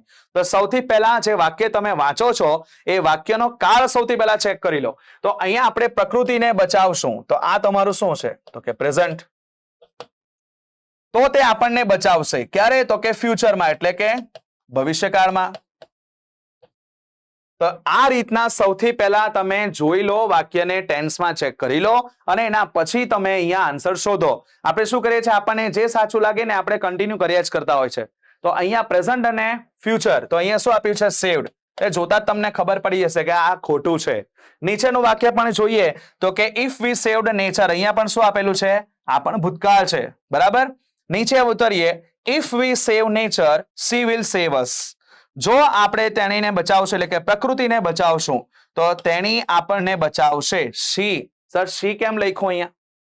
તો કે તમને આઈ થિંક સો કદાચ એકાદ આપણો કન્ટેન્ટ એવો હશે, એકાદ લેક્ચર સોરી કે એકાદ ક્વેશ્ચન એવો ગયો હશે કે જે ક્વેશ્ચનની અંદર મેં તમને સર્વનામ કીધા હશે. ઉર્જા દર્શાવતા જે સ્ત્રોતો છે વિદ્યાર્થીઓ, બરાબર, ગ્રામરની અંદર, તો ઉર્જા દર્શાવતા જે સ્ત્રોતો છે કયા? તો કે આગળ સન છે, લાયન, ડેથ, આ બધાને આપણે હી એટલે કે પુલ્લિંગ તરીકે લઈએ છીએ. અને જે કોમળતા દર્શાવે છે, બરાબર, કોમળતા દર્શાવતા સ્ત્રોતો એટલે કે આપણે કહીએ છીએ તો કે moon, freedom, liberty, democracy, ship, earth, autumn, spring, nature, આ બધા શબ્દો તમારા સ્ત્રીલિંગ ધરાવે છે. તો અહીંયા આપણી પ્રકૃતિ વિશે વાત કરી છે તો સર્વનામ એનો સાચો છે. ભવિષ્યકાળ પણ અહીંયા બરાબર છે. બરાબર, નીચે આપણે ચેક કરીએ. ઇફ વી સેવ નેચર, આ બરાબર છે, પણ અહીંયા તમને he would have saved આપી દીધું છે. બરાબર, કદાચ સર્વનામમાં તમારાથી ભૂલ થઈ પણ જાય કે સર નથી ખબર પડતી સર્વનામમાં, તો અહીંયા કાળ તો ખબર પડે ને. બરાબર, તો કાળ અહીંયા ખોટા છે. ચાલો, તો અહીંયા તમારું ડી ઓપ્શન પણ ખોટું. તો આપણો સાચો ઓપ્શન કયો આવશે? Option C. રેડી? ચાલો, બચાવજો બધા, જેથી એ પણ આપણને બચાવે. ચાલો, આગળ વધીએ. Question number 98, give similar meaning of catch a cold. ચાલો, એક સમાન અર્થ આપવાનો છે. તમારી પાસે શું લખેલું છે? Catch a cold. Catch a cold એટલે કે ઠંડીને પકડવા નથી, અથવા ઠંડુ વસ્તુ પકડવાની નથી. બરાબર, એક આનો શું છે? તો કે કાં તો એક સમાનાર્થી શબ્દ શોધો, કાં તો એક રૂઢિપ્રયોગના રૂપે આપે. તો અહીંયા આપણો કેચ અ કોલ્ડ એટલે કે શરદી થવી. બરાબર, એટલે કે આપણે એમ કહીએ છીએ કે તમે શરદીમાં સપડાઈ ગયા છો, શરદી થઈ ગઈ છે તમને. બરાબર, તો શરદી થઈ ગઈ તો આપણે શું કહે છે? એને સ્નીઝિંગ કહે છે. સર પાણી લટકે છે. તો એનો અહીંયા સિમિલર મિનિંગ અહીંયા શું છે? તો કે કેચ અ કોલ્ડ. તો અહીંયા શું લખ્યું છે? To go to in warm place. ખોટું છે. ગરમ જગ્યાએ જવું એવું નથી. સમાનાર્થી શબ્દ ટુ હેવ ફ્રોઝન, આ નહીં આવશે. કેચ અ કોલ્ડ એટલે શું થાય? તો કે અહીંયા આપણે શરદીની વાત કરી છે. બરાબર, ઠંડી પકડાઈ છે એની વાત કરી છે. હેવ ફ્રોઝન એટલે શું? તો કે થ્રીજી જવું.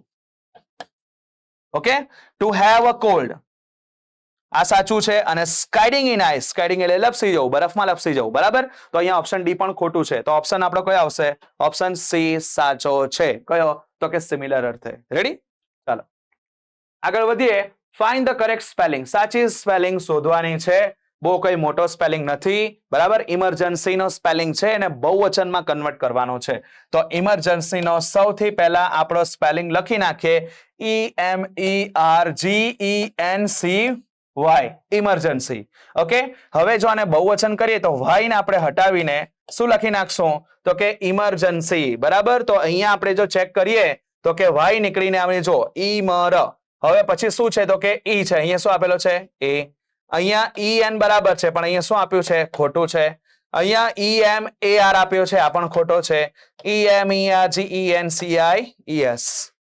બરાબર. જો આપણે ઓપ્શન કયો સાચો આવશે? Option D.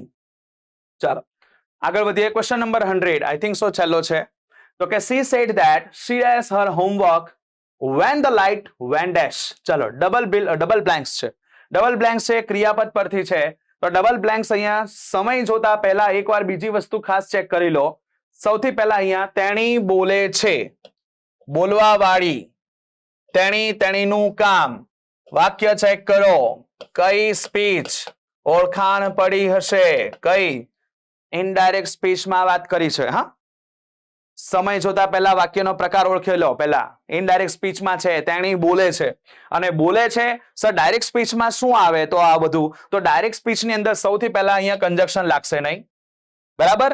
રિપોર્ટિંગ વર્બ પછી સેડ, ટોલ્ડ, એના પછી જે રિપોર્ટેડ સ્પીચનું વાક્ય આવે છે એ કોટેશન માર્કમાં આવે છે, એટલે કે ઇન્વર્ટેડ કોમામાં આવે છે, બરાબર. અહીંયા ઇન્વર્ટેડ કોમામાં એક પણ વાક્ય નથી. ચાલો હવે ઇનડાયરેક્ટ સ્પીચમાં આપણે શોધીએ. અને બીજું અહીંયા હવે કાર પરથી સર મારે ઓળખવો હોય તો કાર અહીંયા તમને આપ્યું છે, વેન્ટ, બરાબર. એટલે સાદો ભૂતકાળ, એટલે કે સાદા ભૂતકાળ પ્રમાણે તમારે અહીંયા આન્સર લખવાનો છે, એટલે કે ભૂતકાળ પ્રમાણે લખવાનો છે. અહીંયા તમને શું આપ્યું છે? તો કે હેડ ડુઈંગ. હેડ પછી કોઈ દિવસ ડુઈંગ આવતો નથી, એટલે કે V4 આવતો નથી, સિવાય બીન. અહીંયા તમારી પાસે હેડ બીન ડુઈંગ છે. અને શું છે? તો કે તેણી કહે છે she does her homework, એટલે કે તેણીનું હોમવર્ક કરી રહી હતી ત્યારે જ the light went dash, એટલે કે લાઇટ જતી રહી હતી, બરાબર. હવે જતા રહેવું એટલે કે બંધ થઈ જવું, તો એટલે કે ઓફ એટલે શું થાય? તો કે છૂટવું પડવું. તો કે ઓપ્શન બી આપણે લઈ શકીએ છીએ, બરાબર. ઓપ્શન સી જો ચેક કરો તો અહીંયા તમને શું આપ્યું છે? હેડ ડન. શું આપ્યું છે? હેડ ડન. અહીંયા તમને શું આપ્યું છે? ઓફ. ઓફ નો અર્થ શું થાય? તો કે નો, ની, નું, ના. અહીંયા સંબંધ નથી દર્શાવવાનો. લાઇટ જાય છે, કરંટ છૂટો પડે છે. અને અહીંયા શું છે? તો કે હેઝ બીન ડુઈંગ. પણ અહીંયા તમને શું આપ્યું છે? તો કે લાઇટ ચાલુ છે. બીજી એક વસ્તુ ખાસ કહું, જો વિદ્યાર્થીઓ, ઇનડાયરેક્ટ સ્પીચ છે ને, ડાયરેક્ટ સ્પીચ હોય તો અહીંયા હેઝ બીન ડુઈંગ તમે આન્સર લખી શકો છો. પણ ઇનડાયરેક્ટ સ્પીચની અંદર આપણે હેડ બીન ડુઈંગ જ કેમ લીધું? કે જો અહીંયા ડાયરેક્ટ સ્પીચ હતે તો હેઝ બીન ડુઈંગ હતે, બરાબર. પણ અહીં આપણે શું છે? તો કે ઇનડાયરેક્ટમાં લેવાનું છે, એટલે ટેન્સ બદલાશે. ટેન્સ બદલાશે એટલે શું આવશે? હેડ બીન ડુઈંગ, બરાબર. અને પાછળ આપણને શું આપ્યું છે? ઓફ. ઓન એટલે શું? તો કે ચાલુ થવું. તો આપણો આન્સર પણ કેવો છે? તો કે ખોટો છે. ઓપ્શન આપણો કયો આવશે? Option B. ઓકે, ચાલો. તો જે ક્વેશ્ચન હતા આપણા ગ્રામરના, એ ગ્રામરના ક્વેશ્ચન્સ આપણે એક્સપ્લેનેશન સાથે સોલ્યુશન કર્યું છે વિદ્યાર્થીઓ, બરાબર. હવે આવી જ રીતે જેટલી પણ આપણી પરીક્ષા આવશે એ પરીક્ષાઓના, બરાબર, હવે આવી રીતે સોલ્યુશન આપણે લાવતા રહીશું. ચાલો, શું છે અહીંયા આપણે હતા કે ટેટ ટાટની જે આપણે આવનારી પરીક્ષા છે એ ટાટની આવનારી પરીક્ષા માટે હજી પણ વિદ્યાર્થીઓ સમય છે, બરાબર. SS નો છે આપણે, પછી આપણી જે શિક્ષક અભિયોગ્યતા ખાસ જે આપણું જનરલ ની અંદર 35 થી 40 માર્કનો કન્ટેન્ટ ધરાવે છે, બરાબર. તો આખી બુકની લિસ્ટ છે. જે પણ વિદ્યાર્થીઓ જે જનરલ કદાચ નહીં વાંચ્યું હોય તો પ્લીઝ આપણા નજીકના બુક સ્ટોરમાં જે પણ બ્રાન્ચ છે એ બ્રાન્ચ પર તમને અવેલેબલ થઈ જશે. ઓકે, એના પછી વાત કરીએ વિદ્યાર્થીઓ તો કે ગ્રામર કેમ? તો કે હવે અહીંયા 35% ઓફ છે, કોમ્બોનો ઓફર છે, બરાબર વિદ્યાર્થીઓ. 510 380 બંને માત્ર કેટલી છે? 578. તો કે આ તમને ડિસ્ક્રિપ્ટિવમાં ઘણો તમને સફળતા અપાવશે. જે પણ જેનો બેઝ કાચો છે એ બેઝ તમને પાકો કરાવશે. આકૃતિ સાથે ડિસ્ક્રિપ્શન આપેલું છે, બરાબર. અને વોકેબ પણ ખાસ જે પણ આપણા NCERT અને GCERT ના સિલેબસ અકોર્ડિંગ છે, જલ્દી કરજો, બરાબર. MRP માત્ર કેટલી છે? 578 અને ફ્રી શિપિંગ છે, કોઈ ચાર્જ એનો નથી. ચાલો, અત્યારે જ વાત કરી કોની? તો કે ઇંગ્લિશ વોકેબની, બરાબર. ઇંગ્લિશ વોકેબ આ પણ તમને નજીકના બ્રાન્ચમાં તમને મળી જશે. કોન્ટેક્ટ કરજો, બરાબર. વોકેબ જો ભણવા માંગતા હોય, મેં તમને કીધું વર્ડ ફોર્મેશન જે તમે જોવા માંગતા હોય. એના પછી ગ્રામરની પણ તમને વાત કરી લીધી, બરાબર. ઘણી જ સરળ રીતે તમને શરૂઆત એટલે કે સમજૂતી આપી છે, બરાબર. ચાલો, તો વધારે વાત નહીં કરતા આવી જ રીતે જે પણ આપણું સોલ્યુશન આવશે સોલ્યુશન આપણે ક્લાસમાં આવતા રહીશું, બરાબર, અને એના જે આપણે ટોપિકો છે એ ટોપિકનું આપણે એક્સપ્લેનેશન સાથે સોલ્યુશન કરશું. Okay, thank you. હાલો વિદ્યાર્થી મિત્રો, યુવા ઉપનિષદ ફાઉન્ડેશનના ડિજિટલ પ્લેટફોર્મમાં હું નિકુંજ વાઘેલા આપ સૌ વિદ્યાર્થી મિત્રોનું હાર્દિક સ્વાગત કરું છું. મિત્રો 5 પગલા ટા ટેસ્ટના મિત્રો મોક ટેસ્ટ નંબર જે 5 છે એનું મિત્રો આજે આપણે સોલ્યુશન જોવાના છીએ, જેની અંદર જીકે અને મિત્રો કરંટ અફેર જે છે એનું મિત્રો આજે આપણે સોલ્યુશન જોવાના છીએ, બરાબર છે. તો ચલો દોસ્તો આપણે આ સોલ્યુશન છે એને ચાલુ કરીએ. વિદ્યાર્થી મિત્રો, એપ્લિકેશન જે છે યુવા ઉપનિષદ ફાઉન્ડેશનની જે તમે ઇન્સ્ટોલ ન કરી હોય તો ઇન્સ્ટોલ કરી લેજો, બરાબર. એની અંદર ડેમો લેક્ચર તથા આપણા જે રોજબરોજના જે કરંટ અફેર છે એ પણ આવી જશે, બરાબર છે. યાદ રાખજો, પ્લે સ્ટોર ઉપર જઈ યુવા ઉપનિષદ ફાઉન્ડેશન લખશો એટલે એપ્લિકેશન આવી જશે, બરાબર. એની અંદર સ્ટડી મટીરિયલની અંદર જઈ અને મિત્રો ડેઇલી કરંટ અફેર છે એનું ફોલ્ડર ખોલશો એટલે મિત્રો તમને ડેઇલી કરંટ અફેર જે છે એની પીડીએફ મળી જશે, બરાબર છે. એટલે સહેજ પણ ચિંતા કરશો નહીં, હવે તમે ઘર બેઠા મિત્રો કરંટ અફેર છે એ વાંચી શકશો, જોઈ શકશો, બરાબર છે. ચલો દોસ્તો શરૂ કરીએ આપણે આપણા સોલ્યુશનનું. ગુજરાત રાજ્યમાં નવી શિક્ષણ નીતિનો અમલ કેટલા ફેઝમાં કરવામાં આવશે? મિત્રો ન્યૂ એજ્યુકેશન પોલિસી 2020 જે છે એનો અમલ કેટલા ફેઝની અંદર કરવાનો છે? તો યાદ રાખજો 3 ફેઝની અંદર એનો અમલ કરવામાં આવશે. આ યાદ રાખજો. ભારતીય સંવિધાનના કયા ભાગમાં મૂળભૂત ફરજો છે એનો સમાવેશ કરવામાં આવ્યો છે? તો મિત્રો યાદ રાખજો શેની અંદર કરવામાં આવ્યો છે? તો કે ભાગ 4 ની અંદર, બરાબર છે. ભાગ 4 ક ની અંદર. ફિલ્મ રેવા ગુજરાતી નવલકથા ખાલી જગ્યાનું રૂપાંતરણ છે. આ ક્વેશ્ચન ઘણી વખત પૂછાઈ ગયો છે, યાદ રાખજો. તત્વમસી, બરાબર છે, યાદ રાખજો. શિક્ષણ કઈ યાદીનો વિષય છે? મિત્રો શિક્ષણ છે ને એ સંયુક્ત યાદીનો વિષય છે. ભારતના બંધારણમાં જે અનુસૂચિ નંબર 7 છે એમાં કેન્દ્ર યાદી, રાજ્ય યાદી અને સંયુક્ત યાદીનો વાત કરવામાં આવી છે. તો એમાં જે એજ્યુકેશન જે છે મિત્રો એ યાદ રાખજો સંયુક્ત યાદીનો વિષય છે.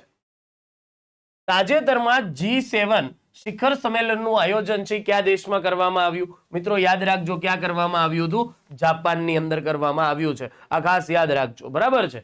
નીચેનામાંથી કયા યંત્રની શોધ ભારતીય વૈજ્ઞાનિક જગદીશચંદ્ર બોઝ દ્વારા કરવામાં આવી? તો યાદ રાખજો મિત્રો શેની શોધ કરવામાં આવી છે જગદીશચંદ્ર બોઝ દ્વારા? તો કે કેસ્કોગ્રાફ છે એની શોધ કરવામાં આવી છે.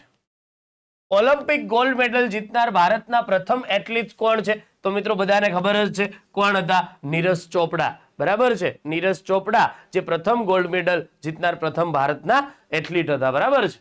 મિત્રો ગુજરાતની ગીતા સમાન બુક, જનરલ નોલેજની બુક જે ક્લાસ 3 ક્લાસ 1 2 ની તૈયારી કરતા હોય તો એનો મિત્રો પાયો જે છે એ મજબૂત કરવા માટેની એક આ બુક છે. આને તમે વ્યવસ્થિત રીતે વાંચી લેશો એટલે મિત્રો તમારો ઘણો બધો સિલેબસ છે આની અંદર કવર થઈ જાય. કારણ કે મિત્રો આની અંદર મહત્વના ઘણી બધી વસ્તુઓ છે એ મિત્રો આની અંદર એડ કરવામાં આવી છે અને આ બુક છે એ મિત્રો વર્ણનાત્મક સ્વરૂપે છે. એટલે કે નવી જે પદ્ધતિ આવી છે હવે આપણી, બરાબર, એક્ઝામની જે નવી પેટર્ન આવી છે એ પ્રમાણે મિત્રો તમને કામ લાગી શકે એ પ્રકારની મહત્વની આ બુક છે.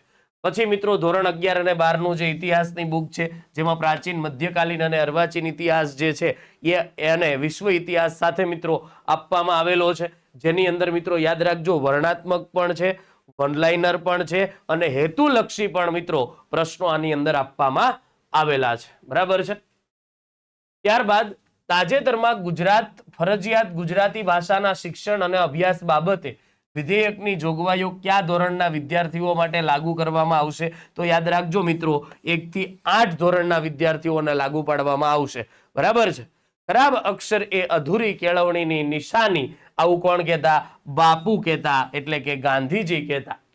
ધ વોઇસ ઓફ હટ કોની આત્મકથા છે? યાદ રાખજો મિત્રો મૃણાલિની સારાભાઈ છે કે જેની આ આત્મકથા છે.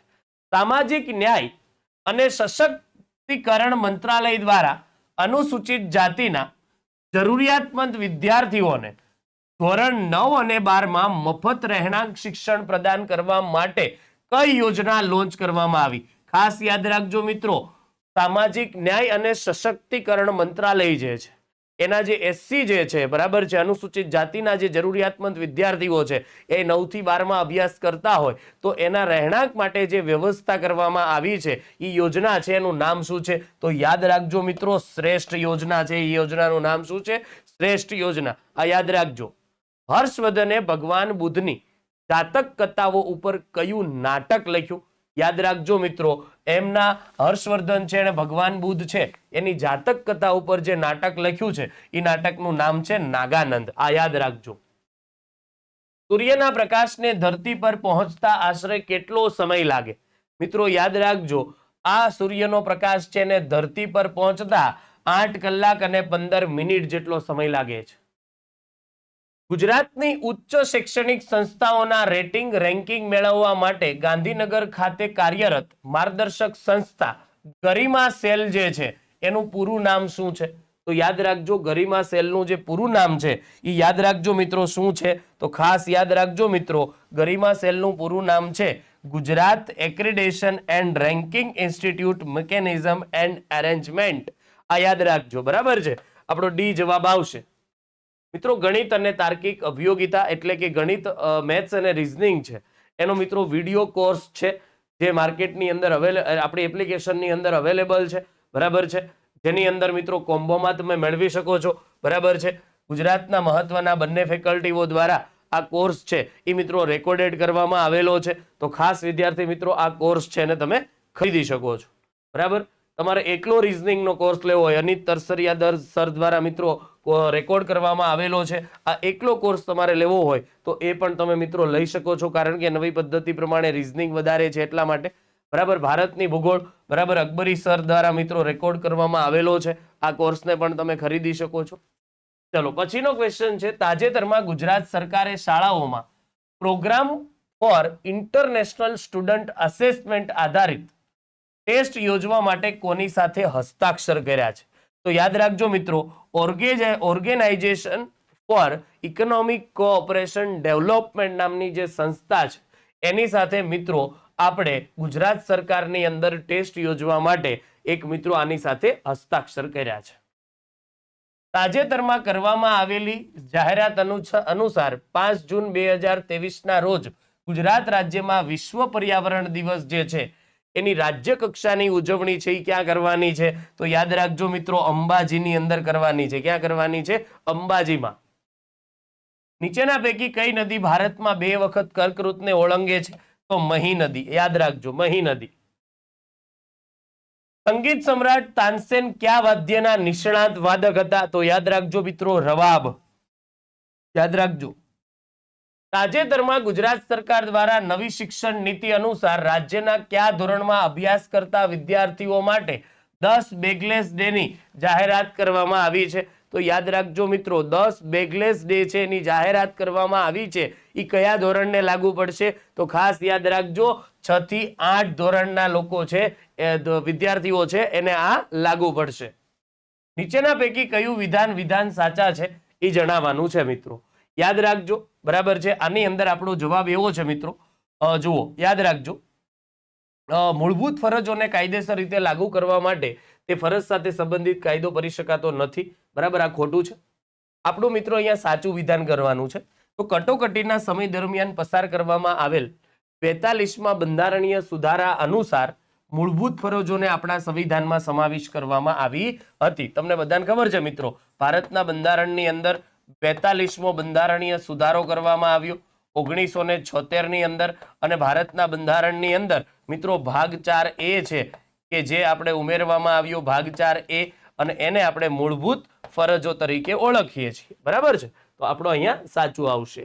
મિત્રો ગુજરાતી વ્યાકરણનો કોર્સ પણ અવેલેબલ છે. બરાબર છે, જે ગુજરાતના ખ્યાતનામ ફેકલ્ટીઓ દ્વારા મિત્રો આ કોર્સ રેકોર્ડ કરવામાં આવેલા છે, એને પણ મિત્રો તમે ખરીદી શકો છો અને ઘર બેઠા જોઈ શકો છો. બરાબર, તો અને મિત્રો આપણી 70 થી વધારે બુકો માર્કેટની અંદર અવેલેબલ છે. બરાબર છે, તો આ માર્કેટની અંદર જે બુકો છે એનું રિસર્ચ કરી અને તમે મિત્રો આ બુક છે એને ખરીદી શકો છો. બરાબર છે, તો દોસ્તો આજની સફર અહીંયા સુધી હતી. હવે વિદ્યાર્થી મિત્રો આપણે ફરી નેક્સ્ટ વિડીયોની અંદર મળીશું અને પાછી ચર્ચાઓ કરીશું. જય હિન્દ, જય ભારત, ભારત માતા કી જય. આવજો મિત્રો. નમસ્કાર વિદ્યાર્થી મિત્રો, હું સુનિલ લાદડિયા યુ ઉપનિષદ ફાઉન્ડેશનના ઓનલાઈન પ્લેટફોર્મ પર આપ સૌ મિત્રોનું સ્વાગત કરું છું. આજે આપણે અહીંયા મળ્યા છીએ 5 પગલા ટાટ સેકન્ડરીના જે મોક ટેસ્ટ ચાલી રહી છે એના શિક્ષક અભિયોગિતાના સોલ્યુશન માટે. એના પહેલા વાત કરી દઉં કે જો તમે હજુ યુવા ઉપનિષદ ફાઉન્ડેશનની એપ્લિકેશન ડાઉનલોડ નથી કરી તો કરી લેજો, કેમ કે તમારા માટે ઘણી બધી એની અંદર કોર્સ અવેલેબલ છે, જેમાં ખાસ ટાટ ટેટ ટાટના શિક્ષક અભિયોગિતાનો જે કોર્સ છે તે, બરાબર, અને એ કોર્સની અંદર ખાસ તમને 70% ડિસ્કાઉન્ટ મળી રહ્યું છે અત્યારે, બરાબર, એટલે એનો પણ લાભ તમે ઉઠાવી શકો છો. પહેલા પ્રશ્નની વાત કરીએ, કઈ અવસ્થામાં વ્યક્તિમાં સાહસિક વલણોનો વિકાસ થાય છે? સાહસિક વલણો યાદ આવે એટલે આપણને ખ્યાલ આવી જાય કે એક શબ્દ આપણે ઘણી વખત રિપીટ થયેલો છે, ડુ ઓર ડાય, કરો યા મરોની સ્થિતિ. ડુ ઓર ડાયની સ્થિતિ જે છે એ કરો યા મરોની સ્થિતિ એટલે સાહસિકતા દર્શાવે છે, અને આ સાહસિકતા જે છે એ કઈ અવસ્થામાં જોવા મળે છે? યુવાવસ્થામાં. એટલે જવાબ શું આવશે? બી, યુવાવસ્થા. ત્યારબાદ ગર્ભિત જ્ઞાનના પ્રકટીકરણની પ્રક્રિયા એટલે શું? ગર્ભિત જ્ઞાનના પ્રકટીકરણની પ્રક્રિયા, તમારી અંદર જે જ્ઞાન છે એને બહારની દુનિયામાં પ્રગટ કરવાની પ્રક્રિયા એટલે કેળવણી, એજ્યુકેશન, બરાબર, એટલે જવાબમાં શું આવશે? બી, કેળવણી, એજ્યુકેશન જેને બોલીએ છીએ તે. જિગ્નેશ ઓભિસના બોસનો ગુસ્સો ઘરે આવીને પત્ની પર ઠાલવે તે કઈ બચાવ પ્રયુક્તિ કહેવાય? એક વ્યક્તિ ઉપર ગુસ્સો ઠાલવી શકતો નથી, પણ પોતાના અહમને ટકાવી રાખવા એ ગુસ્સો એ બીજા પર ઠાલવે છે, આને કહેવાય સ્થાનાંતર. આ સ્થાનાંતરની પ્રક્રિયા છે, એટલે જવાબમાં આવશે ડી. હવે ધ્યાન રાખજો, આપણે આ પ્રશ્ન ઘણી વખત પૂછાઈ ગયેલો છે બચાવ પ્રયુક્તિનો, કે ભાઈ ક્લાસરૂમના બાળકોના કાઉ કાઉથી ત્રાસેલી શિક્ષિકા ઘરે આવીને બાળકો પર ત્રાટકે છે તો એને પણ શું કહેવાશે? સ્થાનાંતર, બરાબર. વ્યક્તિ દ્વારા કરવામાં આવતા સમગ્ર વર્તનની પાછળનું ચાલક બળ કયું છે? ચાલક બળ, અથવા કોઈ વખત એમ પૂછે કે પ્રેરક બળ, બરાબર, અથવા તો આંતરિક બળ.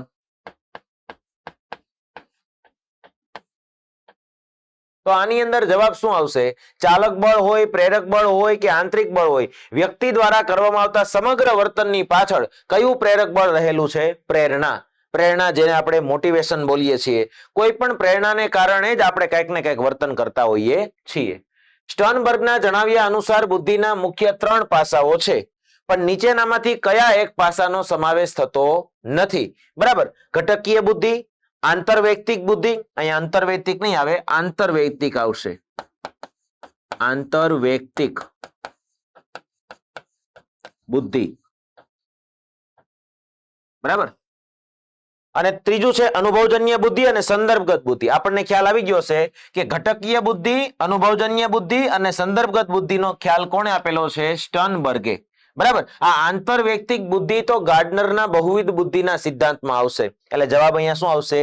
બી, બરાબર. એ એમાં સમાવેશ થતો નથી. આપણને પૂછેલું છે કોનો સમાવેશ થતો નથી. કયા પ્રકારનો અભ્યાસ એકના એક પ્રયોગ પાત્ર ઉપર ખૂબ જ લાંબા સમય સુધી ચાલે છે? અહીંયા તમને જવાબ મળી ગયો. લાંબા સમય સુધી જે અભ્યાસની પદ્ધતિ ચાલે એને આપણે દીર્ઘકાલીન અભ્યાસ પદ્ધતિ બોલીએ છીએ, બરાબર. ડિસ્ટન્સ એજ્યુકેશન કોના દ્વારા આપવામાં આવે છે? પત્ર વ્યવહાર મારફતે પાઠના અધ્યાપન દ્વારા, રેડિયો અને ટીવી મારફતે પાઠના અધ્યાપન માટે, વર્ગખંડના પ્રત્યક્ષ અધ્યાપન માટે કે આપેલ તમામ? આપણને ખબર પડી ગઈ, અહીંયા સરકારી જવાબ છે, આ ઉપરના તમામ. આ બધી જ રીતે તમે ડિસ્ટન્સ એજ્યુકેશન આપવામાં આવે છે, એટલે સાચો જવાબ શું આવશે? ડી. ત્યારબાદ વિદ્યાર્થીઓની અધ્યયનની મુશ્કેલીઓને દૂર કરી શકાય જો તેઓને વધુ મહેનત કરવાની સલાહ આપીને, કે પછી તેમના અભ્યાસનું નિરીક્ષણ કરીને, કે પછી ખાનગી ટ્યુશન રાખવાનું સૂચન કરીને, કે પછી ઉપચારાત્મક શિક્ષણ દ્વારા. તો આમાં શું વિચારવાનું છે મિત્રો? સૌથી સારામાં સારો હકારાત્મક જવાબ કયો છે? તો ઉપચારાત્મક શિક્ષણ દ્વારા. ઉપચારાત્મક શિક્ષણ એટલે શું? તો જે સમસ્યા એને છે એ સમસ્યાનો હલ કરીને, ઉપચાર કરીને, નવી રીતે ભણાવીને, નવી ટેકનિકથી ભણાવીને એને ઉપચારાત્મક શિક્ષણ કહેવાય, એટલે જવાબમાં શું આવશે? ડી. વિદ્યાર્થીઓના અધ્યયનની મુશ્કેલી દૂર કરવા માટે ઉપચારાત્મક શિક્ષણ દ્વારા વધારો કરી શકાય છે. સિગમન્ડ ફ્રોઈડે વ્યક્તિત્વનો કયો સિદ્ધાંત આપ્યો છે? મનોવિશ્લેષણવાદના પિતા, એટલે આપણને ખ્યાલ આવી ગયો છે, મનોવિશ્લેષણાત્મક સિદ્ધાંત આપેલો છે. જવાબમાં શું આવી જશે? ડી, બરાબર. ત્યારબાદ બહુવિધ બુદ્ધિનો સિદ્ધાંત આપનાર મનોવૈજ્ઞાનિક કોણ છે? બહુવિધ બુદ્ધિના સિદ્ધાંતમાં કુલ 8 પ્રકારની બુદ્ધિની વાત થયેલી છે. આ બહુવિધ બુદ્ધિનો સિદ્ધાંત કોણે આપેલો છે મિત્રો? હાવર્ડ ગાર્ડનરે આપેલો છે. હાવર્ડ ગાર્ડનર નામના વ્યક્તિએ બહુવિધ બુદ્ધિનો સિદ્ધાંત આપેલો છે. તમારા વર્ગખંડમાં વિદ્યાર્થીઓનું ધ્યાન ખેંચવા માટે અને તે જાળવી રાખવા માટે કયો ઉત્તમ ઉપાય રહેશે?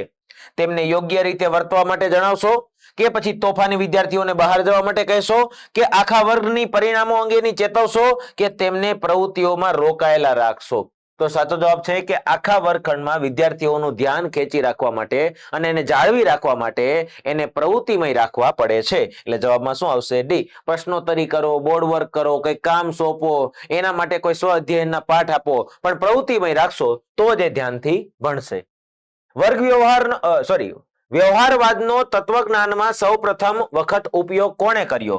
આ વ્યવહારવાદના પિતા તરીકે પણ ઓળખાય છે. વ્યવહારવાદનો સૌ પ્રથમ ફિલોસોફીની અંદર તત્વજ્ઞાનમાં સૌ પ્રથમ પ્રયોગ કોણે કર્યો? ચાર્લ્સ પિયર્સ નામના વ્યક્તિએ. એટલે જવાબ શું આવશે? એ. ગાંધીજીએ કઈ શૈક્ષણિક સંસ્થાની સ્થાપના કરી છે? ગાંધીજીએ એક તો ખાસ કઈ શૈક્ષણિક સંસ્થાની સ્થાપના કરી છે? તો જવાબમાં આવશે ગુજરાત વિદ્યાપીઠ. ગુજરાત વિદ્યાપીઠની એણે સ્થાપના કરેલી છે. જવાબમાં શું આવશે? ડી. દેશની છેલ્લી નવી શિક્ષણ નીતિ કયા વર્ષે યોજાઈ હતી? ન્યૂ એજ્યુકેશન પોલિસી છેલ્લામાં છેલ્લી કયા વર્ષે યોજાઈ હતી? 2020. નવી શિક્ષણ નીતિ 2020. અને આવનારી આપણી ટાટની પરીક્ષામાં નવી શિક્ષણ નીતિ 2020 એમાંથી ક્યાંક ને ક્યાંક તો કોઈ પણ રીતે પ્રશ્નો પૂછાવાના જ છે. બરાબર. પૌંગડાવસ્થા એ કઈ અવસ્થાનો એક ભાગ છે? પૌંગડાવસ્થા અથવા કુમારાવસ્થા આ કઈ અવસ્થાનો એક ભાગ છે? તો તરુણાવસ્થાનો એક ભાગ છે. તરુણાવસ્થાને બે ભાગમાં વહેંચી શકાય. શરૂઆતનો જે ગાળો છે, સમયગાળો છે, એને પૌંગડાવસ્થા કહેવાય, અને પછીનો જે ગાળો છે, એ જે છેલ્લો ગાળો છે તરુણાવસ્થાનો, એને ઉત્તર તરુણાવસ્થા તરીકે ઓળખાય છે. એટલે જવાબમાં શું આવશે? તરુણાવસ્થા. કઈ અભ્યાસ પદ્ધતિમાં વ્યક્તિના ભૂતકાળ અને વર્તમાન અભ્યાસ પરથી ભવિષ્ય વિશે માર્ગદર્શન આપવામાં આવે છે? ભૂતકાળ અને વ્યક્તિના વર્તમાન અભ્યાસ પરથી ભવિષ્યનું એને જ્ઞાન માર્ગદર્શન આપવામાં આવે છે. તો આને કહેવાય વ્યક્તિ ઇતિહાસ પદ્ધતિ. અને આ એક ખાસ કરીને મનોરોગીઓ હોય, બરાબર, એના ખાસ સમસ્યાનો હલ કરવા માટે વ્યક્તિ ઇતિહાસ પદ્ધતિનો ઉપયોગ કરવામાં આવે છે. આ આવે એટલે આપણને તરત મંજોલિકા વાળું યાદ આવી જાય. મંજોલિકાનો જે ઉપચાર થયો હતો એ કઈ રીતે થયો હતો? વ્યક્તિ ઇતિહાસ પદ્ધતિ દ્વારા. અભ્યાસની કઈ પદ્ધતિ હાલતી ચાલતી પ્રયોગશાળા તરીકે ઓળખાય છે? હાલતી ચાલતી પ્રયોગશાળા એટલે સ્વનિરીક્ષણ, આત્મનિરીક્ષણ અથવા અંતઃનિરીક્ષણ કહી શકાય છે. તો અહીંયા જવાબમાં શું આવશે? એ. અંતઃનિરીક્ષણ. પ્રયત્ન અને ભૂલ દ્વારા અધ્યયનનો સિદ્ધાંત કયા મનોવૈજ્ઞાનિકે આપ્યો હતો? પ્રયત્ન અને ભૂલ દ્વારા અધ્યયનનો સિદ્ધાંત એટલે બિલાડી ઉપર જે પ્રયોગ થયો તે આ કોણે કરેલો હતો? થોર્નડાઇક નામના વ્યક્તિએ. કેટલી વખત કરેલો હતો? 24 વખત બિલાડી પર પ્રયોગ. બરાબર, એ બધું તમને યાદ છે.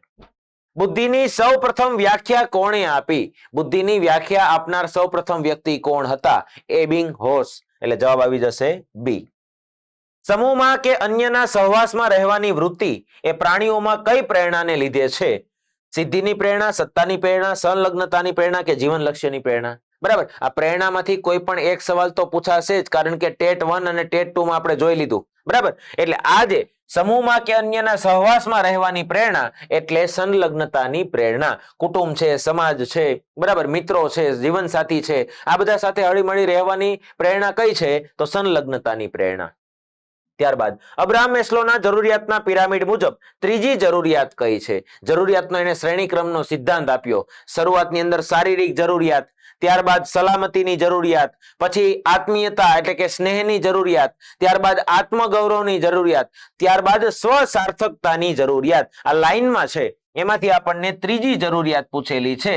તો ત્રીજી જરૂરિયાત છે સ્નેહની જરૂરિયાત, હૂંફની જરૂરિયાત અથવા તો આત્મીયતાની જરૂરિયાત. એટલે જવાબમાં શું આવશે? એ. આત્મીયતાની જરૂરિયાત.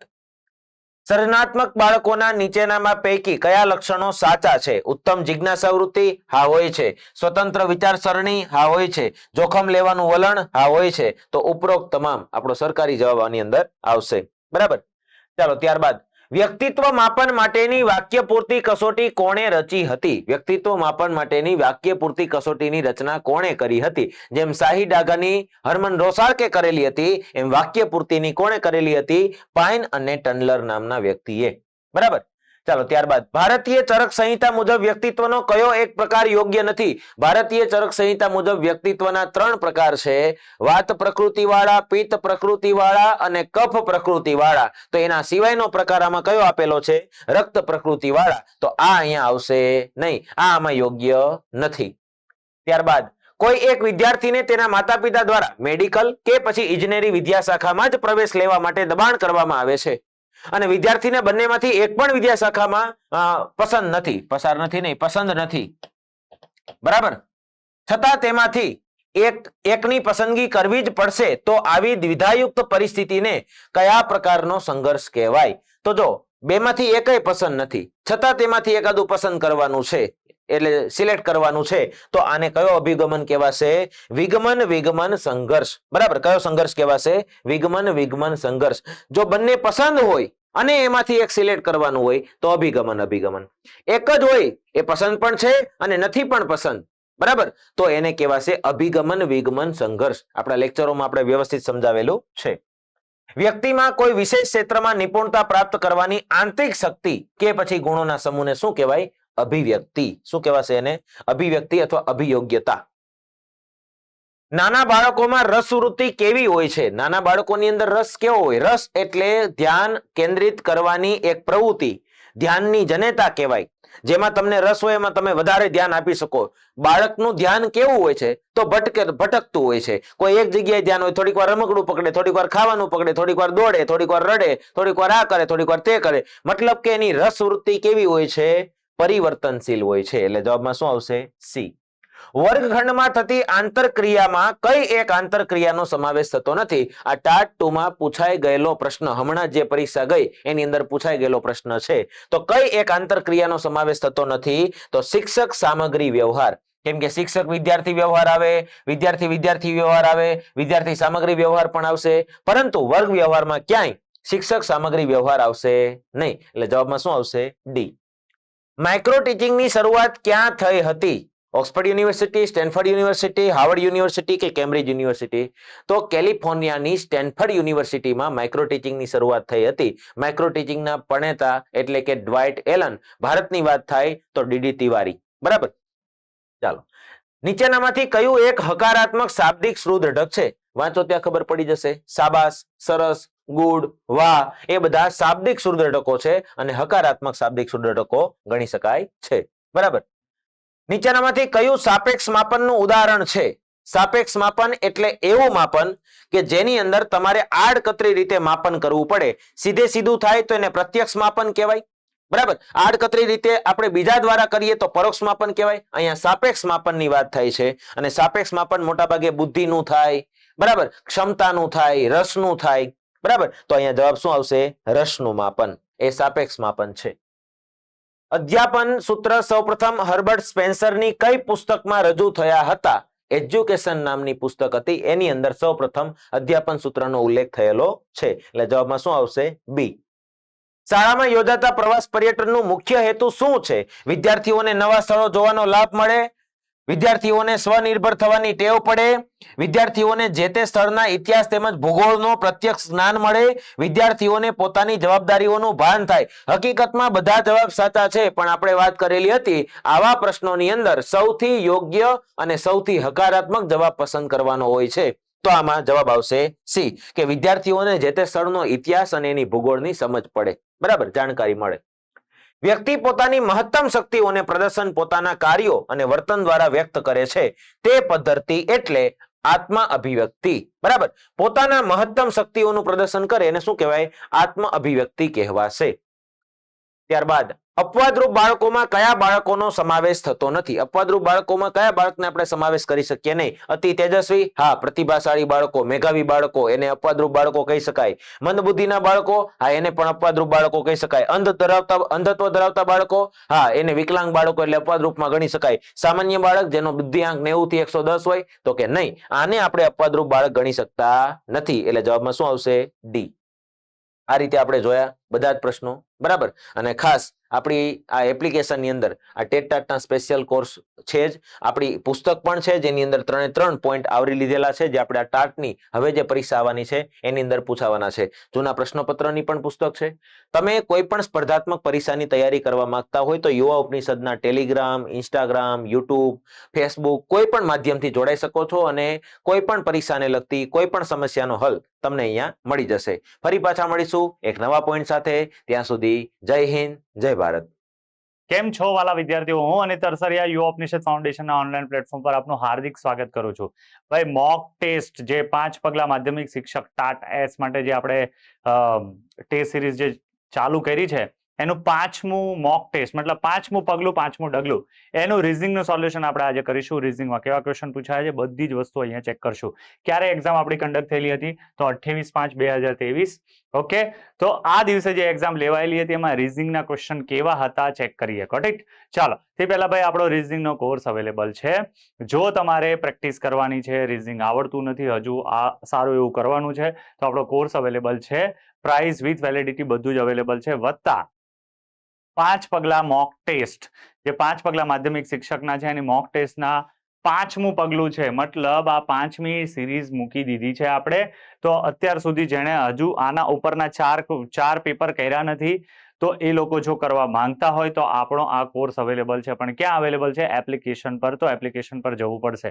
વત્તા આપણી ભાઈ યુવા ઉપનિષદ ફાઉન્ડેશન એપ્લિકેશનના જે બધા જ કોર્સ છે રેકોર્ડેડ ફોર્મમાં, એના પર 70% ઓફ છે. પણ ક્યાર સુધી છે? તો 4/6/2023 સુધી છે. એના માટે આપણે તમારે કોડનો યુઝ કરવો પડશે. કયો કોડ? UA70 તરીકે. ઓકે, અને જો વધારે માહિતી જોતી હોય તો નીચે તમને હેલ્પલાઇન નંબર પણ દીધો છે. મારી સાઈડ દેખાતું હશે તમને, તો આ તમને દેખાય છે, તો આ નંબર ઉપર કોલ કરજો એટલે વધારે ડિટેલ મળી જશે. કરેક્ટ? સીધા જ ક્વેશ્ચન પર આવીએ ને. પહેલો ક્વેશ્ચન, મતલબ રીઝનિંગનો પહેલો ક્વેશ્ચન, ABCD આલ્ફાબેટ્સમાં એવા કેટલા આલ્ફાબેટ્સ છે કે જેને અરીસા અને દર્પણ અરીસા પ્રતિબિંબમાં પણ જેવા હોય તેવા સમાન સ્વરૂપે, તો આપણને યાદ છે કે અરીસામાં કરતા હતા, જ્યારે અરીસાનું ચેક કરતા હતા ત્યારે કેટલા હતા? તો પેન ચેન્જ કરીએ, કદાચ કોઈને દેખાતું ના હોય તો. અરીસામાં કેટલા હતા? તો અરીસામાં આવે 11. પાણીમાં કેટલા આવે? તો આવે 9. ઓકે, અરીસાનો ક્વેશ્ચન પૂછ્યો છે તો આપણો રોકડો આન્સર આવી જાય 11 ઇઝ અ રાઈટ આન્સર. કયો આન્સર આવે? 11 is a right answer. Got it? ચાલો, નેક્સ્ટ ક્વેશ્ચન પર આગળ વધીએ. બીજો ક્વેશ્ચન શું કહે છે આપણને? શ્રુતિ પશ્ચિમ દિશામાં જાય છે. ચાલો ચેક કરીએ, પેન કઈ યુઝ કરીએ ચેક કરી લઈએ. ઓકે, શ્રુતિ પશ્ચિમ દિશામાં જઈ રહી છે. આગળ જતા રસ્તો ભૂલી જાય છે, પરંતુ તેને એટલું યાદ છે કે તે 500 વખત જમણી બાજુ વળેલી છે અને 600 વખત ડાબી બાજુ વળેલી છે. તો હવે તે કઈ દિશામાં જઈ રહી હશે? ક્યાં જાય છે? તો ભાઈ જાય છે પશ્ચિમ દિશામાં. આ ક્વેશ્ચન આપણે કરેલા છે, બધાને ખ્યાલ હોવા જોઈએ. આપણે આ ક્વેશ્ચન કરેલા છે અને આ કઈ દિશામાં જાય છે? તો પશ્ચિમ દિશામાં જાય છે. તો હું લખી દઉં પશ્ચિમ દિશા. ઓકે, પછી શું કહે છે? 500 વખત જમણી બાજુ, તો રાઈટ સાઈડ 500 વખત જાય છે અને લેફ્ટ સાઈડ કેટલી વખત જાય છે? તો લેફ્ટ સાઈડ 600 વખત જાય છે. તો અહીંયાથી એમ પૂછ્યું છે તો હવે કઈ દિશામાં જતી હશે? તો 500 વખત R ને 500 વખત L ઉડી જાય તો 100 વખત L રહે. અને 100 વખત L એટલે શું? કે દિશાઓને દર 4 વડે ભાગો એટલે સેમ દિશા આવે. ઉત્તરમાંથી 4 વખત જમણી ચાલો કે 4 વખત ડાબી ચાલો, ત્યાં જ પહોંચી જાઓ. એટલે 4 દિશા વડે ભાગું તો 4 વખત હું ભાગું તો સેમની સેમ દિશા મળી જશે. તો 25 ચોક 100, આમાંથી આ જાય તો 100L માંથી 100L જાય તો વધે હું 0L. 0L એટલે શું થાય? એટલે પશ્ચિમ દિશામાંથી કશે જવાનું નથી, ત્યાં જ આપણો રોકડો જવાબ આવે. તો જવાબ રાઈટ આન્સર કયો આવે? તો રાઈટ આન્સર ઇઝ આપણો પશ્ચિમ. ઠીક, ચાલો નેક્સ્ટ ક્વેશ્ચન શું કહે છે આપણને? કોઈ સાંકેતિક ભાષામાં બ્રિંગ મી વોટર ને પી નાડ સોમ તરીકે લખવામાં આવે. વોટર ઇઝ લાઈફ ને નાડ જો તોડ તરીકે લખવામાં આવે. ગીવ મી ટોય ને ટ્યુબ ઓડ પી તરીકે લખવામાં આવતું હોય તો બ્રિંગ નો કોડ જણાવો. બ્રિંગ નો કોડ જણાવો એવું કીધું છે. તો જ્યાં બ્રિંગ દેખાતું છે એ પહેલા પકડીએ. આયરુ બ્રિંગ. ઓકે, હવે બ્રિંગમાં આ 3 માંથી એક કોડ તો પહેલા હોવો જોઈએ, એટલે ઓપ્શન પર એ જઈએ. પી કશે દીધો છે તો નથી દીધો. નાડ કશે દીધો છે તો નથી દીધો. અહીંયા એક આ સોમ દીધો છે, ઓનલી એક સોમ દીધો છે. અને બીજું બ્રિંગ મી વોટરમાં નથી ટબ દીધેલું. ઓકે, ટ્યુબ નથી દીધેલું. ઓકે, બીજું ઓડ પણ નથી દીધેલું. ઓકે, અને તોડ પણ આમાં દીધેલું નથી. તો આ એક જ શબ્દ દીધો છે સોમ, એટલે આગળ કોઈ કથા કરવા જવાની નહીં. રાઈટ આન્સર કયો આવી જાય? સી. ઓકે, ચાલો next question. A25 D16 I9 P4 તો આગળ કયું આવશે? એટલી ખબર પડે છે મને ત્યાં સુધી. આ 5 નો વર્ગ છે, આ 4 નો વર્ગ છે, આ 3 નો વર્ગ છે, આ કેટલાનો વર્ગ છે? 2 નો વર્ગ. તમે ગેપ ચેક કરશો તો જવાબમાં કોઈ ફરક પડશે નહીં, જવાબ આવશે. તો હવે કોનો આવે? તો 1 નો વર્ગ કેટલો થાય? 1 થાય. એટલે છેલ્લો ડિજિટ આપણો 1 લખેલો હોવો જોઈએ. અહીંયા 1 છે, અહીંયા છે, આ તો 2 છે, આવે નહીં. અહીંયા 2 છે, આવે નહીં. ઓકે, હવે શું કરીએ સાહેબ? તો આ એ એટલે 1 પર આવે, પછી ડી એટલે 4 પર આવે, ઓકે, આઈ એટલે 9 પર આવે, પી એટલે 16 પર આવે, ઓકે. અહીંયાથી પ્લસ કરતા જશો ગેપ ચેક કરીને તો પણ જવાબમાં કોઈ ફરક પડશે નહીં, પણ એટલી ખબર પડે છે કે આ 1 નો વર્ગ થયો, આ 2 નો વર્ગ થયો, આ 3 નો વર્ગ થયો, આ 4 નો વર્ગ થયો, તો હવે કેટલા આવે? 5 નો વર્ગ. 5 નો વર્ગ કેટલો થાય? 25. અને 25 મો આલ્ફાબેટ કોણ આવે? આપણો વાય. બરાબર છે? 25 મો આલ્ફાબેટ આપણો કોણ આવે? વાય. તો આન્સર ઇઝ ધીસ. એક્સ આવે નહીં. Okay, B is the right answer. Got it? ચાલ, નેક્સ્ટ ક્વેશ્ચન. નીચે આપેલ સંખ્યા શ્રેણી પૂર્ણ કરો. ખૂબ સરસ, પૂર્ણ કરવાની છે. ઓકે, કેવી રીતે થશે? તો આ જો સખત ઘટતા ક્રમમાં નથી પણ સખત વધતા ક્રમમાં છે ને ફટાફટ સિરીઝ જતી છે. તો બે નિયમ હોય, કાં તો એક ઘનનો નિયમ હશે કાં તો એક વર્ગનો નિયમ હશે. પણ મને અહીંયા ખબર પડતી છે ત્યાં સુધી ઘન દેખાતા નથી એટલે કદાચ વર્ગ હોવું જોઈએ, અને વર્ગ નથી પણ મને શું દેખાતું છે? અહીંયા ગુણાકારનો નિયમ દેખાતો છે. જો અહીંયા કેવી રીતે જતું છે ચેક કરીએ આપણે. 5 ગુણ્યા 1 કરું તો 5 એકા 5, 5 દુ 10, તો અહીંયા 10 આવી ગયા. અહીંયા કેટલા થશે? 10 ચોક 40 થાય કે નહીં? આના કેટલા થશે? તો આને ગુણ્યા 8 કરો તો 40 ગુણ્યા 8 કરું તો 320. ઓકે, 1 ના ડબલ 2 થયા, 2 ના ડબલ 4 થયા, 4 ના ડબલ 8, તો આના ડબલ કેટલા થશે? 16. એટલે 32 ગુણ્યા 16, એટલે આ જ કરવાનું. હું 0 તો ગણવાનો જ નથી એટલે ખાલી એટલું જ કરું. 6 દુ 12, એટલે છેલ્લે 20 હોવો જોઈએ ઓપ્શનમાં. એવો કયો ઓપ્શન દેખાતો છે? આ તો દેખાતો નથી, આ દેખાતો નથી, આ દેખાય છે, આ દેખાતો નથી. આખા ગુણાકાર કરવા જવાના નહીં. બાકી તમે આને આમ કરજો એટલે તમારો ગુણાકાર થઈ જતો હશે જે છે તે. Got it? Okay, right answer કયો આવે? Right answer is C. ચાલો, નીચેનો ક્વેશ્ચન. 80 રમતવીરોની એક ઊભી હરોળમાં મનહરનો ક્રમ આગળથી 50મો છે, જ્યારે તે જ હરોળમાં કનૈયાનો ક્રમ પાછળથી 25મો હોય તો તે બંને વચ્ચે કુલ કેટલા લોકો છે? યાદ હોવું જોઈએ. વચ્ચે શબ્દ છે તો TL+R વાળું કંઈક આપણે વાપરી શકીએ. TL+R વાળું કંઈક વાપરી શકીએ. આ અહીંયા કેટલા આપ્યા છે? 80. ઓકે, 50મો ક્રમ પેલાનો ભાઈનો આગળથી છે અને પાછળથી કનૈયા દીધો છે એનો ક્રમ કેટલામો છે? 25મો. ઓકે, તો અહીંયા 80 અને આનું ટોટલ થશે 75. હવે ટોટલ એ સરવાળા કરતા કેવું છે? મોટું છે. મોટું હોય તો વચ્ચેનો ડિફરન્સ બેઠો જવાબ 5 રાઈટ આન્સર આવશે. જો આ નાનું હોતે, આ મોટું હોતે ને આ નાનું હોતે તો -2 કરવાના હોતે, પણ અહીંયા ટોટલ એ સરવાળા કરતા કેવું છે? મોટું છે. બેઠો આન્સર કેટલો આવે? તો 5 is a right answer. Okay, ચાલો, 5 આન્સર આપણો આવે. નેક્સ્ટ ક્વેશ્ચન પર જઈએ છે અને બીજો ક્વેશ્ચન આપણને શું કહે છે ચેક કરીએ. ચલો, ઓકે, આજે સોમવાર હોય તો આજથી 74મા દિવસે કયો વાર આવે? 74મા દિવસે એટલે 74 ભાગ્યા હું 7 કરું તો 7 ગુણ્યા 10 કરો તો 70 થશે. તો વધારાના દિવસ મને કેટલા ફાઇન્ડ મળે? 4. આ ક્વેશ્ચન આપણે કરેલા છે. ઓકે, તો 4 મને બેઠા જવાબ મળે. તો હવે શું કરીશ? તો આ જે સોમવાર છે, આ જે સોમવાર છે, અને ગણવાનું ક્યારથી? આજથી 74મા દિવસે, મતલબ આ દિવસ કયો છે? ઓકે, મતલબ આજે સોમવાર છે તો સોમ, મંગળ, બુધ અને ગુરુ. મતલબ 74મા દિવસે, મતલબ આ ચોથો દિવસ કયો? એવો ક્વેશ્ચન છે. તો આજથી ગણો એટલે 1, 2, 3 અને 4. તો આ ચોથો દિવસ કયો થઈ જાય? ચોથો દિવસ થઈ જાય મારો ગુરુવાર. આન્સર ઇઝ ગુરુ. બરાબર છે? અહીંયાથી ભૂલથી પેલું ના કરતા સોમ વત્તા 4 કરવા જશો તો શુક્ર આવી જશે અને શુક્ર તમારો પાછો ત્યાં ઓપ્શનમાં હશે.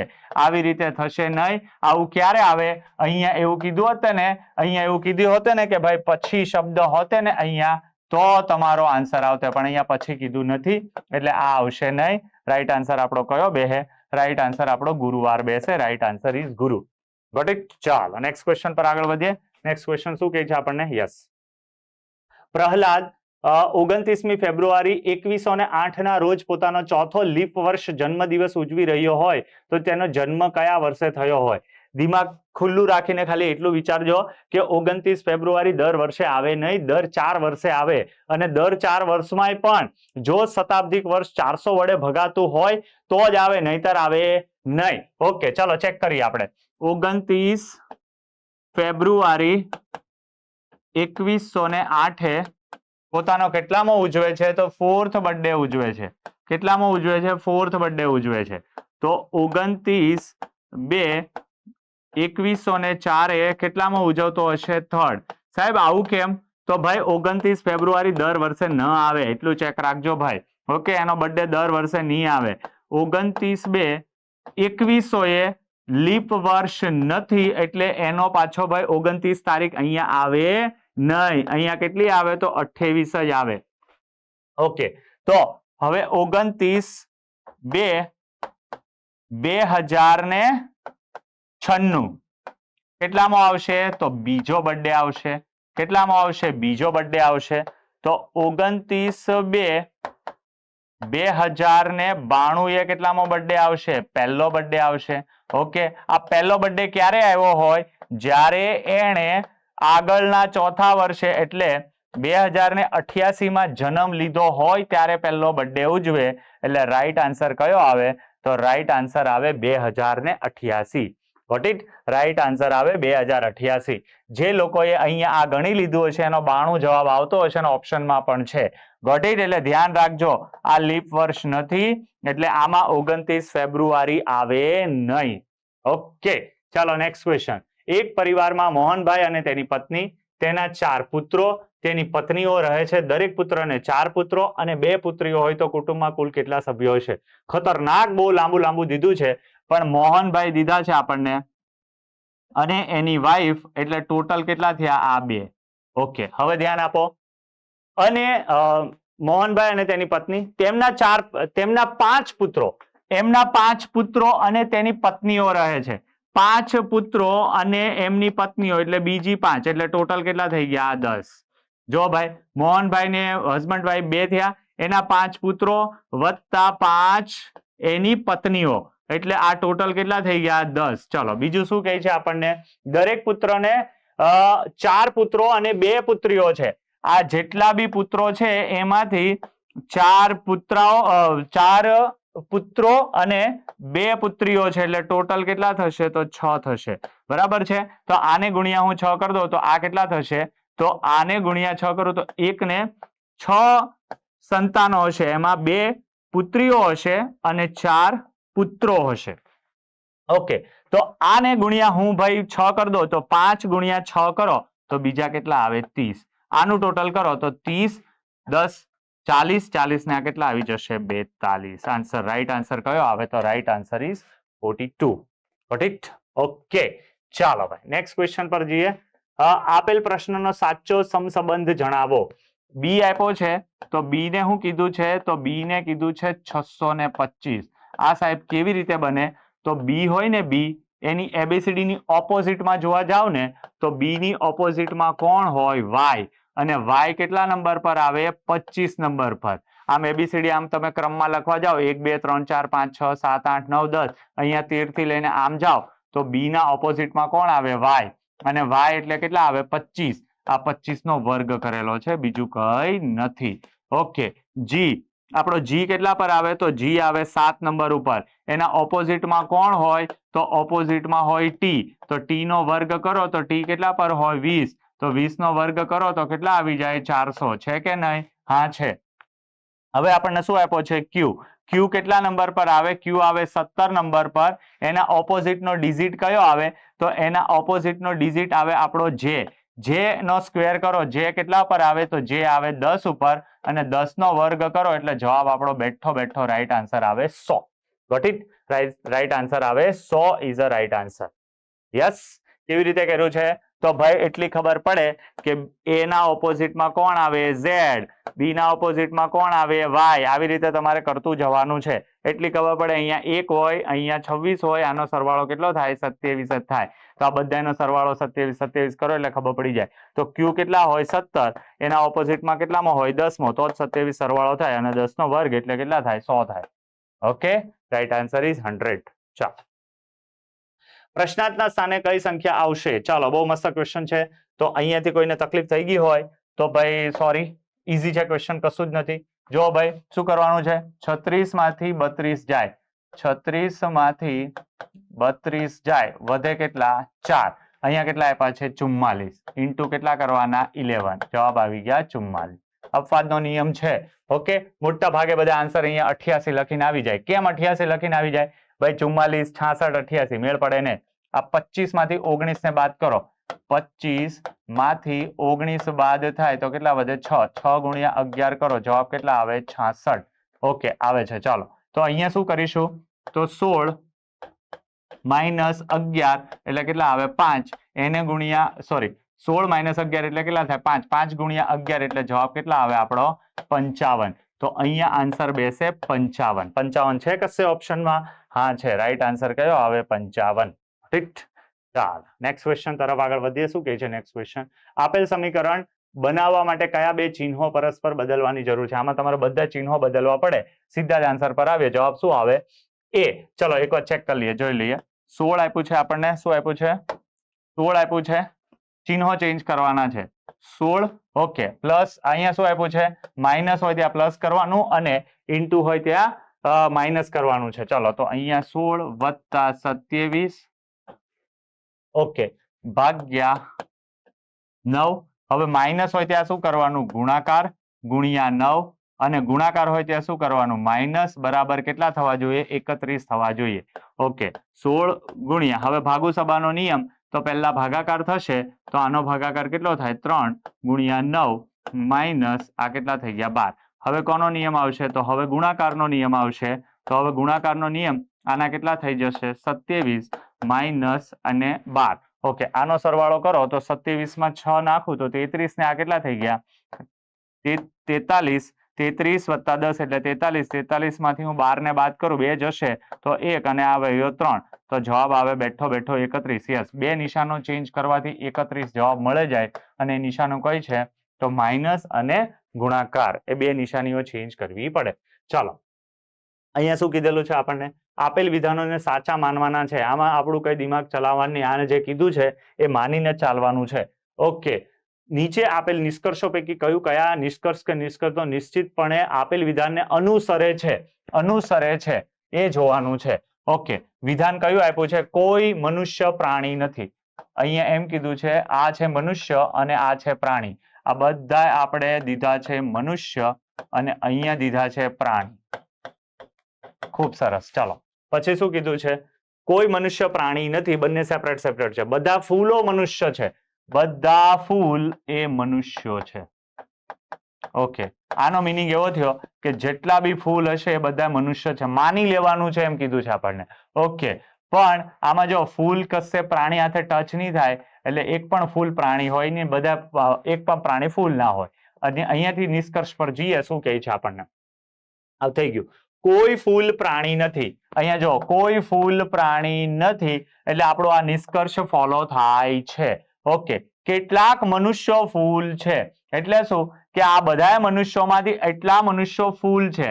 ઓકે, તો કેટલાક એટલે થોડાક એવા તો હશે કે નહીં, બાકીના કંઈક બીજા હશે. તો કેટલાક મનુષ્યો ફૂલ છે, તો આ પણ ફોલો થાય છે. મતલબ 1 અને 2 બે ફોલો થાય છે. ફક્ત 1 ના, બીજું બી થાય છે. ફક્ત 2 ના, પેલું બી થાય છે. ફક્ત બંને નિષ્કર્ષ 1 અને નિષ્કર્ષ 2 અનુસરે છે. રાઈટ આન્સર કયો આવે? Right answer is C. Got it? ચાલો, નેક્સ્ટ ક્વેશ્ચન પર શું કહે છે આપણને? ઓકે, એક આકૃતિ પસંદ કરો જે 5 પ્રશ્ન આકૃતિઓ દ્વારા સ્થાપિત કરવામાં આવેલી સમાન શ્રેણીઓ ચાલુ રાખશે. મતલબ આ શ્રેણી સતત ચાલતી હશે. ઓકે, તો શું કહે છે? પ્રશ્ન આકૃતિ આપી છે, આ શ્રેણી ચાલે છે અને તમારે જવાબ આકૃતિ આપવાની છે. હું ડિટેલમાં જવાનું ટ્રાય નહીં કરું છું, સીધો જવાબ આપીશ. અહીંયા જો બધી જ જે દંડીઓ છે એ સીધી છે.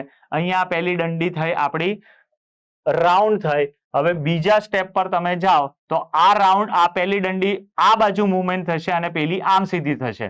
ઓકે, પછી શું થશે? તો આ જે દંડી છે મતલબ આ દંડી સીધી થઈ, આ દંડીનું લોકેશન એમ થઈ ગયું અને આગળની દંડી એમ થઈ. ઓકે, અહીંયાથી આ આવશે. ઓકે, મતલબ હવે બીજી દંડી છે એ સીધી રહેશે. ઓકે, પછી અહીંયાથી આપણી જે આ દંડી હતી એ આમ થશે અને આ દંડી અહીંયાથી એમ આવશે. Got it? હવે શું થશે? તો આ દંડી જે છે એ ત્રીજી દંડી સીધી થશે. તો આ ત્રીજી દંડી સીધી થાય એવું રાખવાનું છે. ઓકે, એટલે આમાં નથી. ઓકે, આમાં છે આમાં નથી આન્સર એ આમાં ઈ હોઈ શકે અથવા બી હોઈ શકે. ચલો ચેક કરતા જઈએ. હવે શું થશે તો હવે મને એટલી ખબર પડે કે અહીંયાથી પહેલા દંડી કેવી રીતે થશે. તો આ દંડી જો અહીંયાથી તમે જાઓ તો આ દંડી એમ થશે અને આ દંડી બીજી એમ થશે. તો આન્સર ક્યાં આવતો છે? તો આન્સર આપણો ઈ બેસતો છે. તો રાઈટ આન્સર કયો આવે? તો right answer is E. Got it? Okay. નહીં તો તમે સ્ટેપ વાઇઝ જશો ને તો એમ છતાં ખબર પડી જશે.